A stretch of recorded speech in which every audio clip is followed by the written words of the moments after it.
ਤਰੀਕਿਆਂ ਦੇ ਵਿੱਚ ਮਰਦੀ ਹੋਵੇ ਤਾਂ ਚਰਚਾ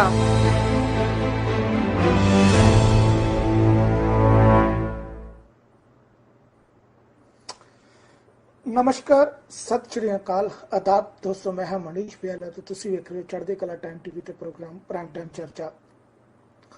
ਅੱਜ ਮਹਾਮਾਰੀ ਦੇ ਦੌਰ ਦੇ ਵਿੱਚ ਕਿਸ ਤਰੀਕੇ ਦੇ ਚੈਲੰਜ ਹੈਗੇ ਨੇ, ਕਿਸ ਤਰੀਕੇ ਦੇ ਨਾਲ ਆਪਣੇ ਆਪ ਨੂੰ ਸੰਭਾਲਣ ਦੀ ਲੋੜ ਹੈ, ਇਹਦੇ ਉੱਤੇ ਆਪਾਂ ਖਾਸ ਤੌਰ ਤੇ ਗੱਲ ਕਰਾਂਗੇ। ਸਰਕਾਰਾਂ ਕੀ ਕਰ ਰਹੀਆਂ ਨੇ, ਆਮ ਲੋਕ ਕੀ ਕਰ ਰਹੇ ਨੇ, NGO ਕੀ ਕਰ ਰਹੇ ਨੇ, ਕੌਣ ਇਸ ਵੇਲੇ ਜਿਹੜੇ ਗੁਰੂ ਘਰ ਦੇ ਵਜ਼ੀਰ ਨੇ ਉਹਨਾਂ ਦਾ ਮਾਣ ਭੱਤਾ ਜਿਹੜਾ ਉਹ ਦੇ ਰਿਹਾ ਹੈ, ਤੇ ਕਿਹੜੇ ਲੋਕ ਸਿਰਫ ਦਿਖਾਵਾ ਕਰ ਰਹੇ ਨੇ। ਅੱਜ ਖਾਸ ਤੌਰ ਤੇ ਉਹਦੇ ਉੱਤੇ ਅਸੀਂ ਗੱਲ ਕਰਾਂਗੇ।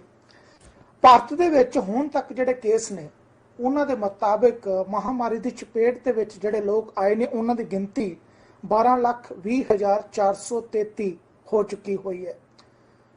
ਰਾਤ ਨੂੰ ਜਿਹੜਾ ਪ੍ਰੋਪਰ ਅੰਕੜਾ ਉਹਦਾ ਜਿਹੜੀ ਅਪਡੇਟ ਹੁੰਦੀ ਆ ਉਹ ਅਜੇ ਤੱਕ ਨਹੀਂ ਆਈ। ਕਹਿਣ ਤੋਂ ਭਾਵ ਕਿ 15-20 ਹਜ਼ਾਰ ਜਿਹੜਾ ਉਹ ਉੱਤੇ ਹੋਰ ਜਾ ਸਕਦਾ ਹੈ। ਜਦੋਂ ਇਸ ਤਰੀਕੇ ਦੇ ਹਾਲਾਤ ਹੋਣ ਤਾਂ ਆਮ ਲੋਕਾਂ ਦੀ ਵੀ ਇੱਕ ਜ਼ਿੰਮੇਵਾਰੀ ਹੁੰਦੀ ਹੈ, ਸਮਾਜ ਸੇਵੀ ਸੰਸਥਾਵਾਂ ਦੀ ਵੀ ਇੱਕ ਜ਼ਿੰਮੇਵਾਰੀ ਹੁੰਦੀ ਹੈ ਤੇ ਸਰਕਾਰਾਂ ਦੀ ਵੀ ਜ਼ਿੰਮੇਵਾਰੀ ਹੁੰਦੀ ਹੈ। ਆਮ ਲੋਕੀ ਵੀ ਆਪਣੀ ਜ਼ਿੰਮੇਵਾਰੀ ਤੋਂ ਭੱਜ ਰਹੇ ਨੇ। ਅਸੀਂ ਵੇਖਿਆ ਕਿਸ ਤਰੀਕੇ ਨਾਲ ਲੁਧਿਆਣੇ ਦੇ ਵਿੱਚ ਜਦੋਂ ਪਤਾ ਹੈਗਾ ਕਿ ਇਸ ਜਗ੍ਹਾ ਦੇ ਉੱਤੇ ਮਹਾਮਾਰੀ ਜਿਹੜੀ ਉਹ ਫੈਲ ਰਹੀ ਹੈ, ਅਸੀਂ ਉੱਥੇ ਵਿਆਹ ਚ ਰਹੇ ਹਾਂ। ਵਿਆਹ ਵੀ ਜਿਹੜਾ ਤਕਰੀਬਨ ਆਪਾਂ ਕਹਿ ਸਕਦੇ ਕਿ 30 ਬੰਦਿਆਂ ਦੀ ਇਜਾਜ਼ਤ ਹੈ ਤਾਂ ਅਸੀਂ 100 ਤੋਂ ਵੱਧ ਜਿਹੜੇ ਨੇ ਉਹ ਬੰਦੇ ਖੜੇ ਕੀਤੇ ਨੇ।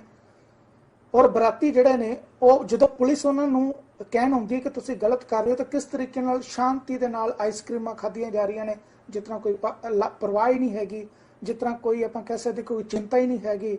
ਔਰ ਅਸੀਂ ਕਹਿ ਰਹੇ ਹਾਂ ਕਿ ਤੁਸੀਂ ਸਾਡੇ ਵਿਆਹ ਦੇ ਵਿੱਚ ਆ ਕੇ ਖਲਲ ਪਾ ਰਹੇ ਹੋ, ਮਤਲਬ ਸਾਡੇ ਵਿਆਹ ਸਮਾਗਮ ਨੂੰ ਜਿਹੜਾ ਖਰਾਬ ਕਰ ਰਹੇ ਹੋ। ਪਰ ਇੱਕ ਸਮਾਜਿਕ ਜ਼ਿੰਮੇਵਾਰੀ ਕਹਿੰਦੀ ਹੈ ਕਿ ਕੀ ਸਾਡਾ ਫਰਜ਼ ਨਹੀਂ ਬਣਦਾ ਕਿ ਜਦੋਂ ਇਸ ਤਰੀਕੇ ਦੇ ਹਾਲਾਤ ਹੋਣ ਤਾਂ ਅਸੀਂ ਇਸ ਚੀਜ਼ ਨੂੰ ਰੋਕੀਏ, ਘੱਟ ਤੋਂ ਘੱਟ ਅਸੀਂ ਇਸ ਤਰੀਕੇ ਦੀ ਲਾਪਰਵਾਹੀ ਨਾ ਕਰੀਏ। ਜਦੋਂ ਹੁਣ ਪੁਲਿਸ ਨੇ ਉੱਥੇ ਪਰਚੇ ਦਰਜ ਕੀਤੇ ਨੇ, 20 ਗ੍ਰਿਫਤਾਰੀਆਂ ਕੀਤੀਆਂ ਨੇ ਤੇ ਬਾਕੀ ਲੋਕਾਂ ਤੇ ਵੀ ਪਰਚੇ ਦਰਜ ਕੀਤੇ ਨੇ। ਗੁਰੂ ਘਰ ਦੇ ਉੱਤੇ ਵੀ ਜਿਹੜਾ ਉੱਥੋਂ ਦੀ ਕਮੇਟੀ ਜਿਹਨੇ ਇੰਨੇ ਬੰਦੇ ਨੂੰ ਲਾਵਾਂ ਵਾਸਤੇ ਆਉਣ ਦਿੱਤਾ ਉਹਨਾਂ ਦੇ ਉੱਤੇ ਵੀ ਪਰਚਾ ਕੀਤਾ, ਜੰਜ ਘਰ ਦੇ ਉੱਤੇ ਵੀ ਪਰਚਾ ਹੈਗਾ। ਤਾਂ ਸਾਰੇ ਲੋਕੀ ਕਹਿੰਦੇ ਨੇ ਕਿ ਇਹ ਵਧੀਕੀ ਹੋ ਰਹੀ ਹੈ।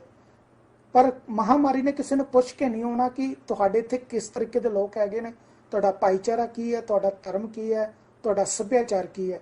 ਜਿੱਥੇ ਇੱਕ ਵੀ ਅਣਗਹਿਲੀ ਹੋ ਗਈ, ਜਿੱਥੇ ਇੱਕ ਵੀ ਗਲਤੀ ਹੋ ਗਈ, ਉੱਥੇ ਮਹਾਮਾਰੀ ਨੇ ਸਾਰੇ ਨੂੰ ਆਪਣੀ ਚਪੇਟ ਦੇ ਵਿੱਚ ਲੈ ਲੈਣਾ।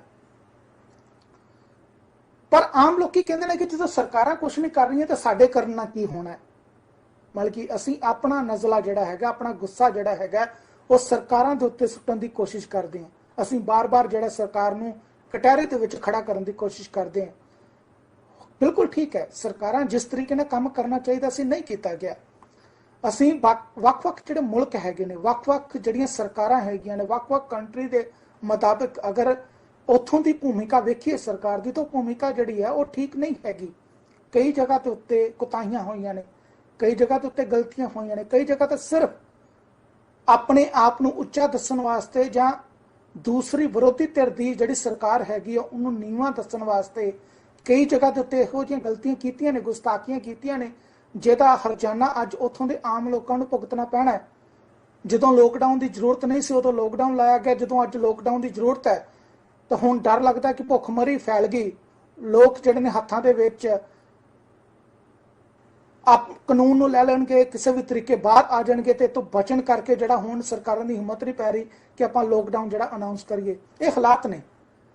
ਔਰ ਜਿਸ ਤਰੀਕੇ ਨਾਲ ਹਾਲਾਤ ਵੱਧ ਰਹੇ ਨੇ, ਜਿਸ ਤਰੀਕੇ ਨਾਲ ਵੱਖ-ਵੱਖ ਸਾਇੰਸਦਾਨ ਜਿਹੜੇ ਹੈਗੇ ਨੇ, ਜਿਹੜੇ ਵੀ ਇਹੋ ਜਿਹੇ ਹਾਲਾਤਾਂ ਨੂੰ ਜਿਹੜੇ ਵੇਖਦੇ ਨੇ, ਭਾਪਦੇ ਨੇ, ਉਹ ਲਗਾਤਾਰ ਕਹਿ ਰਹੇ ਨੇ ਕਿ ਹਾਲਾਤ ਵੱਧ ਤੋਂ ਬੱਤਰ ਹੋਣਗੇ, ਤੁਹਾਨੂੰ ਤਿਆਰੀ ਕਰ ਲੈਣੀ ਚਾਹੀਦੀ ਹੈ। ਸਰਕਾਰਾਂ ਨੂੰ ਬਾਰ-ਬਾਰ ਦੱਸਣ ਦੀ ਕੋਸ਼ਿਸ਼ ਕੀਤੀ ਜਾ ਰਹੀ ਹੈ, ਪਰ ਸਰਕਾਰ ਆਪਣੇ ਤਰੀਕੇ ਨਾਲ ਕਹਿ ਰਹੀ ਹੈ ਕਿ ਅਸੀਂ ਹਰ ਸੰਭਵ ਕੋਸ਼ਿਸ਼ ਕਰ ਰਹੇ ਹਾਂ। ਪਰ ਆਮ ਲੋਕ ਜਿਹੜੇ ਨੇ ਉਹ ਮਰ ਰਹੇ ਨੇ। ਹੁਣ ਤੱਕ 700 ਤੋਂ ਵੱਧ ਜਿਹੜੇ ਲੋਕ ਨੇ ਇੱਕ ਦਿਨ ਦੇ ਵਿੱਚ ਮਰ ਚੁੱਕੇ ਹੋਏ ਨੇ। ਇਹ ਆਪਣੇ ਆਪ 'ਚ ਵੱਡਾ ਚਿੰਤਾ ਦਾ ਵਿਸ਼ਾ ਹੈਗਾ। ਜਿੱਥੇ ਅਸੀਂ ਸ਼ੁਰੂਆਤ ਦੇ ਵਿੱਚ ਇਹ ਕਹਿ ਰਹੇ ਸੀ ਕਿ ਅਸੀਂ ਥਾਲੀਆਂ ਖੜਕਾ ਕੇ, ਅਸੀਂ ਦੀਵੇ ਜਗਾ ਕੇ ਕਰੋਨਾ ਵਾਇਰਸ ਨੂੰ ਭਜਾ ਦਿੱਤਾ ਹੈ, ਅਤੇ ਕਰੋਨਾ ਵਾਇਰਸ ਜਿਹੜਾ ਹੈ ਜਦੋਂ ਦੀਵੇ ਜਗਦੇ ਨੇ ਉਹਦੀ ਊਰਜਾ ਦੇ ਨਾਲ ਲਾਗੇ ਚਾਗੇ ਵੀ ਨਹੀਂ ਆਉਂਦਾ। ਉਹਨੇ ਹੁਣ ਦੱਸ ਦਿੱਤਾ ਕਿ ਆਪਾਂ ਨੂੰ ਸਾਇੰਸ ਦੇ ਯੁੱਗ ਦੇ ਵਿੱਚ ਸਾਇੰਸ ਦੀਆਂ ਗੱਲਾਂ ਕਰਨੀਆਂ ਚਾਹੀਦੀਆਂ ਨੇ, ਨਾ ਕਿ ਆਪਾਂ ਨੂੰ ਇਸ ਤਰੀਕੇ ਦੇ फालतू के ਜਿਹੜੇ ਚੀਜ਼ਾਂ ਨੇ ਉਹਨਾਂ ਨੂੰ ਲਿਆ ਕੇ ਲੋਕਾਂ ਨੂੰ ਗੁੰਮਰਾਹ ਕਰਨਾ ਚਾਹੀਦਾ। ਜੇ ਉਸ ਵੇਲੇ ਦੀਵੇ ਜਗਾ ਕੇ ਆਤਿਸ਼ਬਾਜ਼ੀ ਕਰਕੇ 4-5 ਲੋਕਾਂ ਦੇ ਘਰ ਅੱਗ ਲਾ ਕੇ ਸਾੜ ਕੇ ਜੇ ਆਪਾਂ ਕਹਿੰਦੇ ਹਾਂ ਕਿ ਅਸੀਂ ਕਰੋਨਾ ਵਾਇਰਸ ਨੂੰ ਰੋਕ ਲਿਆ ਤਾਂ ਅਸੀਂ ਮਹਾ ਗਲਤੀ ਜਿਹੜੀ ਉਹ ਕੀਤੀ ਹੈ। ਅੱਜ ਦੇ ਪ੍ਰੋਗਰਾਮ ਦੇ ਵਿੱਚ ਖਾਸ ਤੌਰ ਤੇ ਅਸੀਂ ਗੱਲ ਕਰਾਂਗੇ। ਅਸੀਂ ਲੰਮੇ ਸਮੇਂ ਦੇ ਵਿੱਚ ਗੱਲ ਕੀਤੀ ਸੀ ਕਿ ਵਿਦੇਸ਼ਾਂ ਦੇ ਵਿੱਚ ਜਿਹੜੇ ਗੁਰੂ ਘਰ ਦੇ ਵਜ਼ੀਰ ਨੇ ਉਹਨਾਂ ਦੇ ਮਾਣ ਪੱਤਾ, ਉਹਨਾਂ ਦੀ ਦੇਖ ਰੇਖ, ਉਹਨਾਂ ਨੂੰ ਪੈਸੇ ਦੇਣ ਦੀ ਗੱਲ ਜਿਹੜੀ ਆ ਇੱਥੋਂ ਦੀ ਗੁਰੂ ਘਰ ਦੀਆਂ ਪ੍ਰਬੰਧਕ ਕਮੇਟੀਆਂ ਨੇ ਉਹਨਾਂ ਨੇ ਜ਼ਿੰਮੇਵਾਰੀ ਆਪਣੇ ਮੋਢਿਆਂ ਦੇ ਉੱਤੇ ਚੁੱਕ ਲਈ ਹੈ। ਅਸੀਂ ਗੱਲ ਇਹ ਕਰਦੇ ਸੀ ਕਿ ਭਾਰਤ ਦੇ ਵਿੱਚ ਜਿਹੜੀ ਇੱਕ ਪਿੰਡ ਦੇ ਵਿੱਚ 3-3 ਗੁਰੂ ਘਰ ਨੇ ਜਿਹੜੀ ਆਪਾਂ ਧਰਮ ਦੇ ਨਾਮ ਦੇ ਉੱਤੇ, ਜਿੱਦ ਦੇ ਨਾਮ ਦੇ ਉੱਤੇ, ਸਰਪੰਚੀ ਦੇ ਨਾਮ ਦੇ ਉੱਤੇ ਬਣਾਏ ਨੇ, ਲੜ ਕੇ ਬਣਾਏ ਨੇ ਕਿ ਅਸੀਂ ਇੱਕ ਦੂਜੇ ਨੂੰ ਉੱਚਾ ਦੱਸ ਕੇ ਜਿੰਨਾ ਮੇਰੇ ਗੁਰੂ ਘਰ ਜਿਹੜਾ ਉਹ 2 ਮੰਜ਼ਲੀ ਹੈ, ਮੇਰੇ ਗੁਰੂ ਘਰ ਜਿਹੜਾ 3 ਮੰਜ਼ਲੀ ਹੈ, ਮੇਰਾ ਮੰਦਿਰ ਜਿਹੜਾ ਹੈ ਉਹਦੇ ਤੇ ਸੰਗਮਰਮਰ ਦਾ ਪੱਥਰ ਲੱਗਾ ਹੈ, ਮੇਰੇ ਮੰਦਿਰ ਦੇ ਉੱਤੇ ਐਡਾ ਵੱਡਾ ਝੰਡਾ ਲੱਗਾ ਹੈ, ਮੇਰੇ ਮੰਦਿਰ ਦੇ ਵਿੱਚ ਬੋਸ ਦਾ ਸਪੀਕਰ ਲੱਗਾ, ਤੇਰੇ ਮੰਦਿਰ ਦੇ ਵਿੱਚ ਜਿਹੜਾ ਇਸ ਤਰੀਕੇ ਦਾ ਜਿਹੜਾ ਉਹ ਘਟੀਆ ਸਾਊਂਡ ਸਿਸਟਮ ਲੱਗਾ। ਆਪਾਂ ਇਸ ਤਰੀਕੇ ਦੀਆਂ ਜਿੱਦਾਂ ਜਿਹੜੀਆਂ ਨੇ ਉਹ ਲੜੀਆਂ ਨੇ, ਉਹ ਅਜੇ ਤੱਕ ਵੀ ਇਹ ਕੰਟੀਨਿਊ ਹੋਣਾ। ਪਰ ਸਾਡਾ ਉਦੋਂ ਇੱਕ ਸਵਾਲ ਸੀ ਕਿ ਵਿਦੇਸ਼ਾਂ ਦੇ ਵਿੱਚ ਤਾਂ ਜਿਹੜੀ ਗੁਰੂ ਘਰ ਦੀਆਂ ਕਮੇਟੀਆਂ ਨੇ ਉਹਨਾਂ ਨੇ ਤਾਂ ਮੌਕਾ ਸੰਭਾਲ ਲਿਆ, ਉਹਨਾਂ ਨੇ ਤੇ ਗੁਰੂ ਘਰ ਦੇ ਵਜ਼ੀਰਾਂ ਨੂੰ, ਆਪਣੇ ਜਿਹੜੇ ਉੱਥੇ ਪੰਡਿਤ ਨੇ, ਜਿਹੜੇ ਲੋਕ ਨੇ, ਉਹਨਾਂ ਦਾ ਕਿਸੇ ਨਾ ਕਿਸੇ ਤਰੀਕੇ ਉਹਨਾਂ ਨੂੰ ਮਾਣ ਪਤਾ ਦੇ ਦਿੱਤਾ। ਪਰ ਕੀ ਪੰਜਾਬ ਦੇ ਵਿੱਚ ਜਿਹੜੇ ਵੀ ਗੁਰੂ ਘਰ ਦੇ ਵਿੱਚ ਗ੍ਰੰਥੀ ਕੋਈ ਹੈਗਾ, ਕੋਈ ਕੀਰਤਨੀਆ ਹੈਗਾ, ਕੋਈ ਢਾਡੀ ਹੈਗਾ, ਉਹਦੇ ਪਰਿਵਾਰਾਂ ਨੂੰ ਕੋਈ ਜਿਹੜਾ ਕੋਈ ਮਾਣ ਪਤਾ ਦੇਵੇਗਾ? ਜਿਹੜਾ ਉਹਨਾਂ ਨੂੰ ਇਸ ਵੇਲੇ ਗੁਰੂ ਘਰ ਦੇ ਵਿੱਚ ਸੰਗਤ ਨਹੀਂ ਆਈ ਕਿ ਉਹਦੇ ਕਰਕੇ ਕੋਈ ਉਹਨਾਂ ਨੂੰ ਥੋੜੀ ਬਹੁਤੀ ਮਾਲੀ ਸਹਾਇਤਾ ਦੇਵੇਗਾ? ਸਾਨੂੰ ਅਜੇ ਤੱਕ ਕੋਈ ਵੀ ਨਾਮ ਜਿਹੜਾ ਉਹ ਸਾਹਮਣੇ ਨਹੀਂ ਸੀ ਆਇਆ। ਧਾਰਮਿਕ ਜਥੇਬੰਦੀਆਂ ਵੀ ਜਿਹੜੀਆਂ ਸਨ ਉਹ ਆਪ ਕਹਿਣ ਲੱਗ ਪਈਆਂ ਲੋਕਾਂ ਨੂੰ ਕਿ ਸਾਡੇ ਤੋਂ ਹੁਣ ਜਿਹੜੇ ਗੋਲਕ ਦੇ ਵਿੱਚ ਪੈਸਾ ਨਹੀਂ ਆ ਰਿਹਾ ਤੇ ਕਿਸੇ ਨਾ ਕਿਸੇ ਤਰੀਕੇ ਜਿਹੜਾ ਤੁਸੀਂ ਸਾਨੂੰ ਮਾਲੀ ਸਹਾਇਤਾ ਦੇ ਦਿਓ, ਸਾਨੂੰ ਤਾਂ ਹੁਣ ਮਦਦ ਚਾਹੀਦੀ ਹੈ, ਗੁਜ਼ਾਰਾ ਕਰਨਾ ਹੈ, ਲੰਗਰ ਪਕਾਉਣੇ ਹੈ, ਖਰਚਾ ਹੋ ਰਿਹਾ ਬਹੁਤ ਜ਼ਿਆਦਾ, ਕਮਾਈ ਕਿਤੋਂ ਹੈ ਨਹੀਂ। ਇਸ ਤਰੀਕੇ ਦੇ ਸ਼ਬਦ ਜਿਹੜੇ ਵਰਤੇ ਗਏ ਜਿਹਦਾ ਕਿ ਖੰਡਨ ਪੂਰੀ ਦੁਨੀਆ ਦੇ ਵਿੱਚ ਹੋਇਆ ਕਿ ਇਹ ਚੀਜ਼ਾਂ ਅਸੀਂ ਨਹੀਂ ਕਹਿ ਸਕਦੇ। ਗੁਰੂ ਘਰ ਦੀ ਜਿਹੜਾ ਗੋਲਕ ਹੈ ਉਹਨੂੰ ਆਪਾਂ ਕਦੇ ਵੀ ਨਹੀਂ ਕਹਿ ਸਕਦੇ ਕਿ ਗੋਲਕ ਜਿਹੜੀ ਆ ਹੌਲੀ ਹੋ ਗਈ ਹੈ। ਆਪਾਂ ਕਦੇ ਵੀ ਨਹੀਂ ਕਹਿ ਸਕਦੇ ਕਿ ਸਾਡੇ ਰਸੋਈ ਦੇ ਵਿੱਚ ਜਿਹੜਾ ਸਮਾਨ ਮੁੱਕ ਗਿਆ। ਸਵਾਇਆ ਕਰਦੇ ਕਰਦੇ ਅਸੀਂ ਜਿਹੜਾ ਇੱਕ ਫੁਲਕੇ ਨੂੰ ਵੀ ਜਿਹੜਾ ਹੈਗਾ ਅਸੀਂ 4 ਲੋਕਾਂ ਦੇ ਵਿੱਚ ਜਿਹੜਾ ਵੰਡਾਉਣ ਦਾ ਜਾਂ ਵਰਤਨ ਦਾ ਜਿਹੜਾ ਸਾਡਾ ਇਤਿਹਾਸ ਰਿਹਾ। ਪਰ ਅਸੀਂ ਕਦੀ ਇਹ ਵੀ ਨਹੀਂ ਕਿਹਾ ਕਿ ਸਾਡੇ ਭੰਡਾਰੇ ਜਿਹੜੇ ਖਾਲੀ ਹੋ ਗਏ ਨੇ। ਬੜੀਆਂ ਔਖੀਆਂ ਘੜੀਆਂ ਦੇ ਵਿੱਚ ਉਦੋਂ ਜੰਗਾਂ ਵੀ ਲੜੀਆਂ ਗਈਆਂ ਸਨ, ਜਿਨ੍ਹਾਂ ਜੰਗਾਂ ਦੇ ਵਿੱਚ ਇੱਕ ਛੋਲਿਆਂ ਦੀ ਮੁੱਠ ਜਿਹੜੀ ਹੁੰਦੀ ਹੈ ਉਹਦੇ ਨਾਲ ਵੀ ਸਾਡੇ ਜਿਹੜੇ ਸੂਰਮੇ ਹੈਗੇ ਨੇ ਉਹਨਾਂ ਛੋਲੇ ਦੀ ਮੁੱਠ ਨੂੰ ਖਾ ਕੇ ਵੀ ਜਿਹੜਾ ਉਹ ਕਹਿੰਦੇ ਨੇ ਕਿ ਅਸੀਂ ਹੁਣ ਲੜਨ ਨੂੰ ਤਿਆਰ ਆ। ਅਜੇ ਤਾਂ ਇਸ ਤਰੀਕੇ ਦੇ ਹਾਲਾਤ ਹੀ ਨਹੀਂ ਬਣੇ, ਐਡੀ ਤੇ ਚਿੰਤਾ ਕਰਨ ਦੀ ਲੋੜ ਹੀ ਨਹੀਂ ਹੈਗੀ। ਪਰ ਨਹੀਂ, ਸਾਡੇ ਕੁਝ ਧਾਰਮਿਕ ਜਥੇਬੰਦੀਆਂ ਦੀਆਂ ਜਿਹੜੀਆਂ ਹੈਗੀਆਂ ਨੇ ਉਹਨਾਂ ਨੇ ਇਸ ਤਰੀਕੇ ਨਾਲ ਲੋਕਾਂ ਦੇ ਵਿੱਚ ਹੋ ਹੱਲਾ ਕੀਤਾ ਕਿ ਸ਼ਾਇਦ ਪਤਾ ਨਹੀਂ ਹੁਣ ਸਾਡੀ ਪ੍ਰਧਾਨਗੀ ਦੇ ਉੱਤੇ ਸਭ ਤੋਂ ਵੱਡੀ ਔਕੜ ਆ ਗਈ। ਤਾਂ ਉਹਨਾਂ ਨੇ ਜਾ ਕੇ ਮੀਡੀਆ ਦੇ ਵਿੱਚ ਕਹਿਣ ਦੀ ਕੋਸ਼ਿਸ਼ ਕੀਤੀ ਕਿ ਸਾਨੂੰ ਜਿਹੜੀ ਹੈ ਮਾਲੀ ਸਹਾਇਤਾ ਦਿੱਤੀ ਜਾਵੇ, ਸਾਨੂੰ ਮਦਦ ਦਿੱਤੀ ਜਾਵੇ। ਪਰ ਫਿਰ ਵੀ ਬਹੁਤ ਸਾਰੇ ਲੋਕਾਂ ਨੇ ਉਹਨਾਂ ਦੇ ਅਲਫਾਜ਼ਾਂ ਦਾ, ਉਹਨਾਂ ਦੀ ਹੁੰਗਾਰ ਦਾ, ਉਹਨਾਂ ਦੀ ਰਿਕੁਐਸਟ ਦਾ ਜਿਹੜਾ ਉਹ ਮੁੱਲ ਰੱਖਿਆ ਅਤੇ ਉਹਨਾਂ ਨੇ ਮਦਦ ਜਿਹੜੀ ਉਹ ਕੀਤੀ ਹੈ। ਪੂਰੇ ਪੰਜਾਬ ਦੇ ਵਿੱਚੋਂ ਟਰੱਕਾਂ ਦੇ ਟਰੱਕ ਭਰ ਕੇ ਜਿਹੜੇ ਨੇ ਵੱਖ-ਵੱਖ ਕਮੇਟੀਆਂ ਨੂੰ ਜਿਹੜੇ ਨੇ ਉਹ ਕਣਕਾਂ ਭੇਜੀਆਂ ਗਈਆਂ, ਹੋਰ ਰਸਦਾਂ ਭੇਜੀਆਂ ਗਈਆਂ ਕਿ ਫਿਕਰ ਨਾ ਕਰੋ, ਹਜੇ ਪੰਜਾਬੀ ਜੀਂਦੇ ਨੇ, ਹਜੇ ਪੰਜਾਬੀਆਂ ਦੇ ਵਿੱਚ ਜਿਹੜਾ ਵੱਡਾ ਜਿਗਰਾ ਹੈਗਾ, ਹਜੇ ਸਾਡੇ ਵਿੱਚ ਦਸਵੰਧ ਦੀ ਭਾਵਨਾ ਹੈਗੀ ਹੈ, ਫਿਕਰ ਕਰਨ ਦੀ ਲੋੜ ਨਹੀਂ ਹੈਗੀ। ਇਹ ਤੇ ਆਮ ਗੱਲਾਂ ਹੋ ਗਈਆਂ। ਹੁਣ ਸਰਕਾਰ ਵਾਲੇ ਪਾਸੇ ਵੀ ਹੁੰਦੇ, ਸਰਕਾਰ ਨੇ ਬੜਾ ਵੱਡਾ ਹੋ ਹੱਲਾ ਕਰਕੇ ਕਿਹਾ ਕਿ ਅਸੀਂ ਦੁਨੀਆ ਭਰ ਦੇ ਵਿੱਚੋਂ ਜਿਹੜੇ ਨੇ ਆਪਣੇ ਨਾਗਰਿਕ ਨੇ ਉਹਨਾਂ ਨੂੰ ਰੈਸਕਿਊ ਕਰਾਂਗੇ, ਉਹਨਾਂ ਨੂੰ ਲੈ ਕੇ ਵਤਨ ਆਵਾਂਗੇ। ਠੀਕ ਹੈ, ਆਏ ਵੀ ਵੱਡੀ ਗਿਣਤੀ ਦੇ ਵਿੱਚ ਆਏ। ਪਰ ਕੀ ਕੋਈ ਇੱਕ ਇਹੋ ਜਿਹਾ ਵੀ ਹਵਾਈ ਜਹਾਜ਼ ਹੈ ਜਿਹਦੇ ਵਿੱਚ ਲੋਕੀ ਆਏ ਹੋਣ ਤੇ ਕਹਿਣ ਕਿ ਸਾਡੇ ਕੋਲ ਟਿਕਟ ਨਹੀਂ ਲਈ ਗਈ?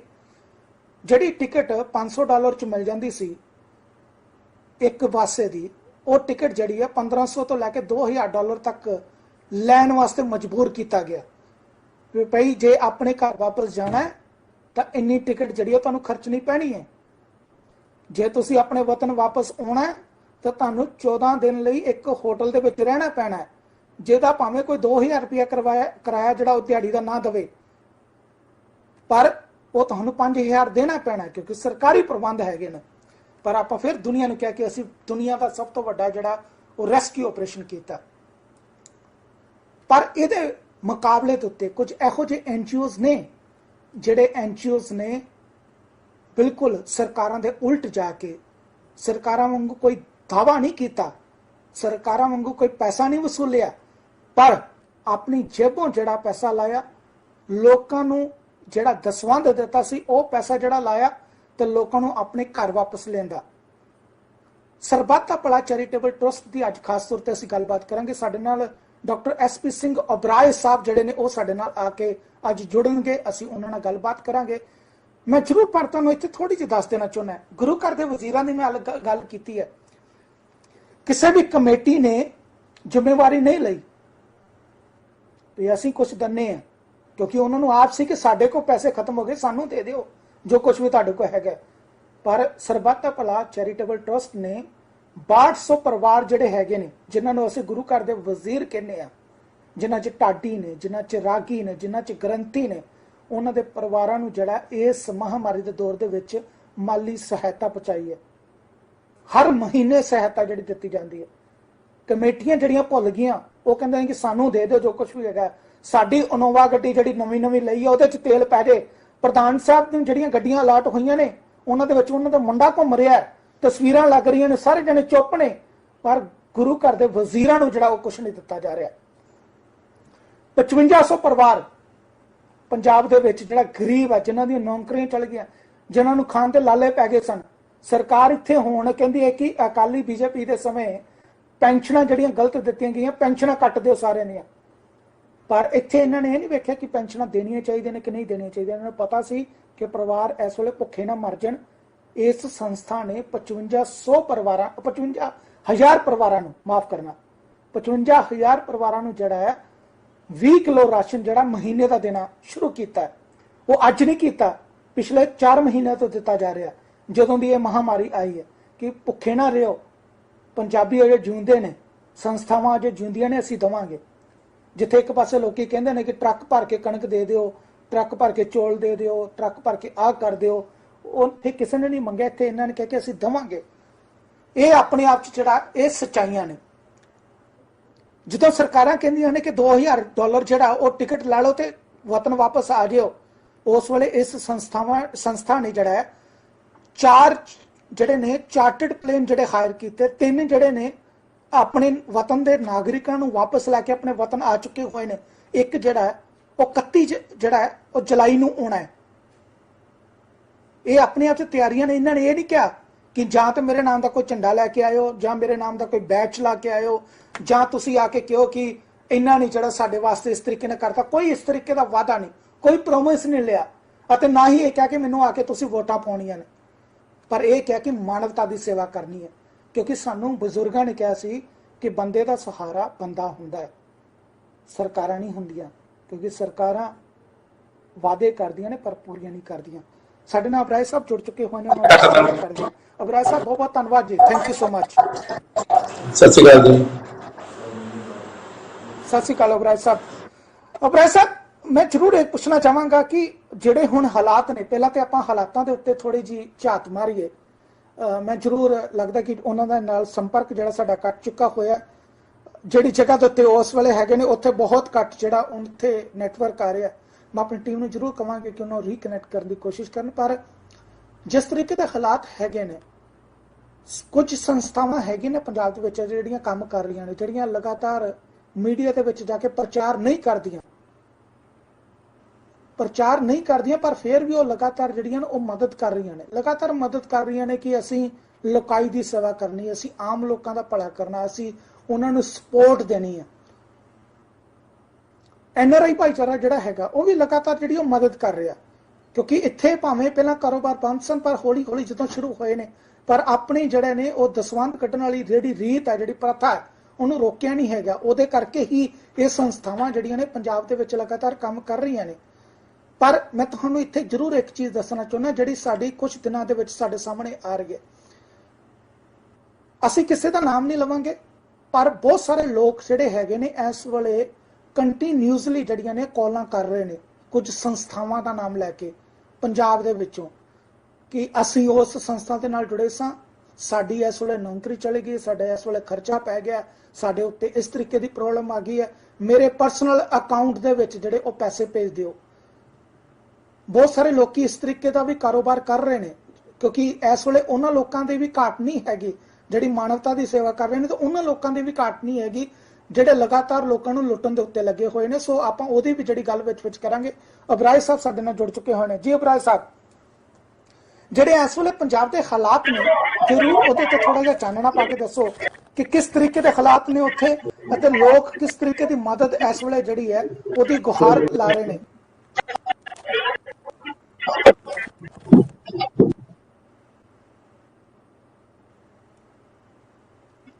ਅਬਰਾਜ ਸਾਹਿਬ, ਤੁਹਾਨੂੰ ਮੇਰੀ ਆਵਾਜ਼ ਆ ਰਹੀ ਹੈ ਜੀ?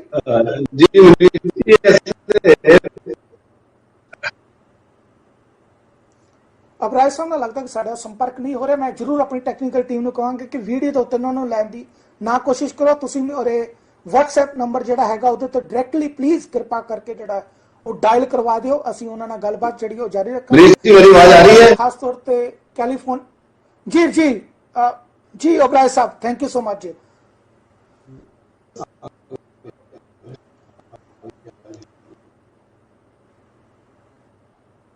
जी अबराज साहब, तुहानू हुण मेरी बात सुनाई दे रही है जी?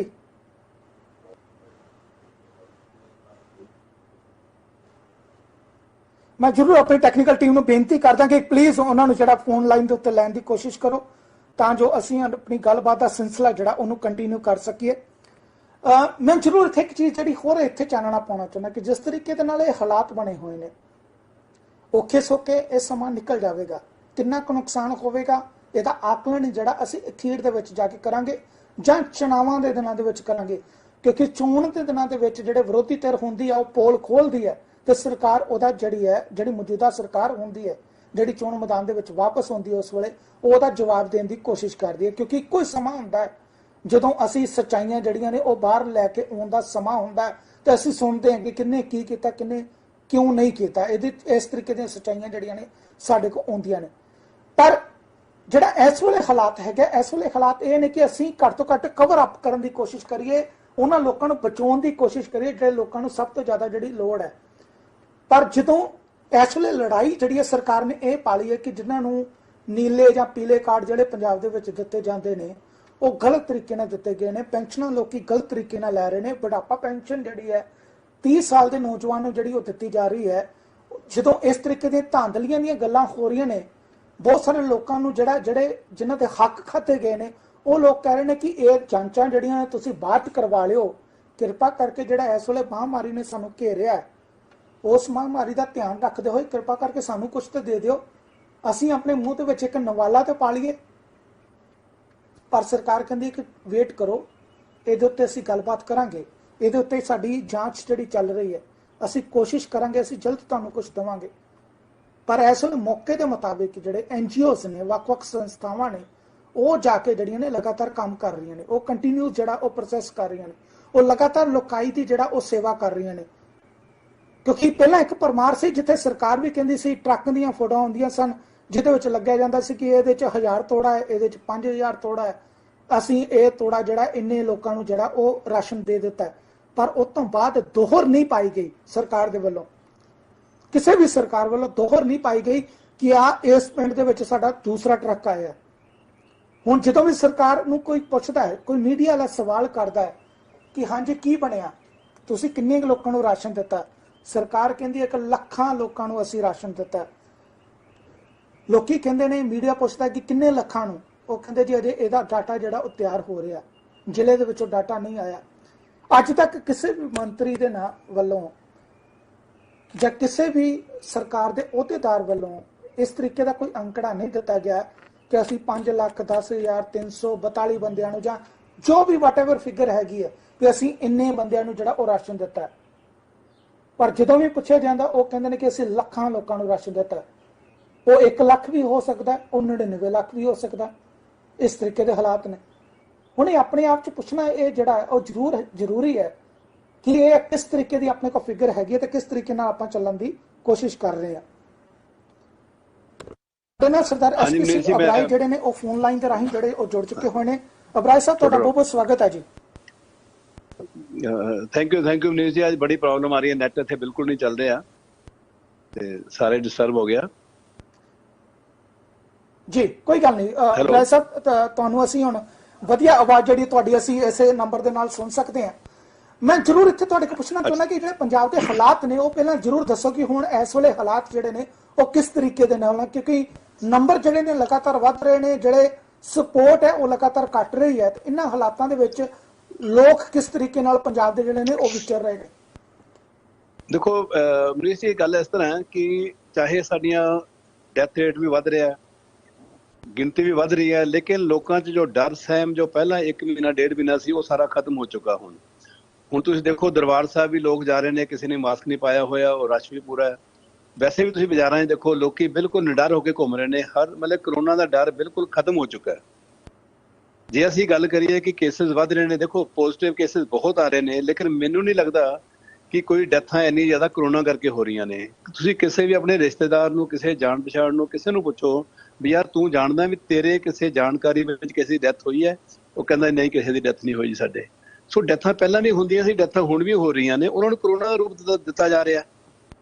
ਅਦਰਵਾਈਜ਼ ਦੇਖੋ ਇਹ ਕਰੋਨਾ ਕੋਈ ਇੰਨੀ ਵੱਡੀ ਬਿਮਾਰੀ ਨਹੀਂ ਰਹੀ। ਹੁਣ ਇੱਕਦਮ ਕਰੋਨਾ ਆਂਦਾ ਹੈ, ਬੰਦਾ ਹੁੰਦਾ ਥੋੜਾ ਜਿਹਾ ਮੈਡੀਸਨ ਲਓ, ਇਹ ਕਰੋ, ਥੋੜਾ ਰੈਸਟ ਕਰੋ, ਗਰਾਰੇ ਕਰੋ, ਉਹ ਕਰੋ, ਤੇ ਕਰੋਨਾ ਭੱਜਣ ਦਾ ਖਤਮ ਹੋ ਜਾਂਦਾ, ਬੰਦਾ ਫਿਰ ਨੋ ਬਰ ਨੋ ਹੈਗਾ ਜੀ।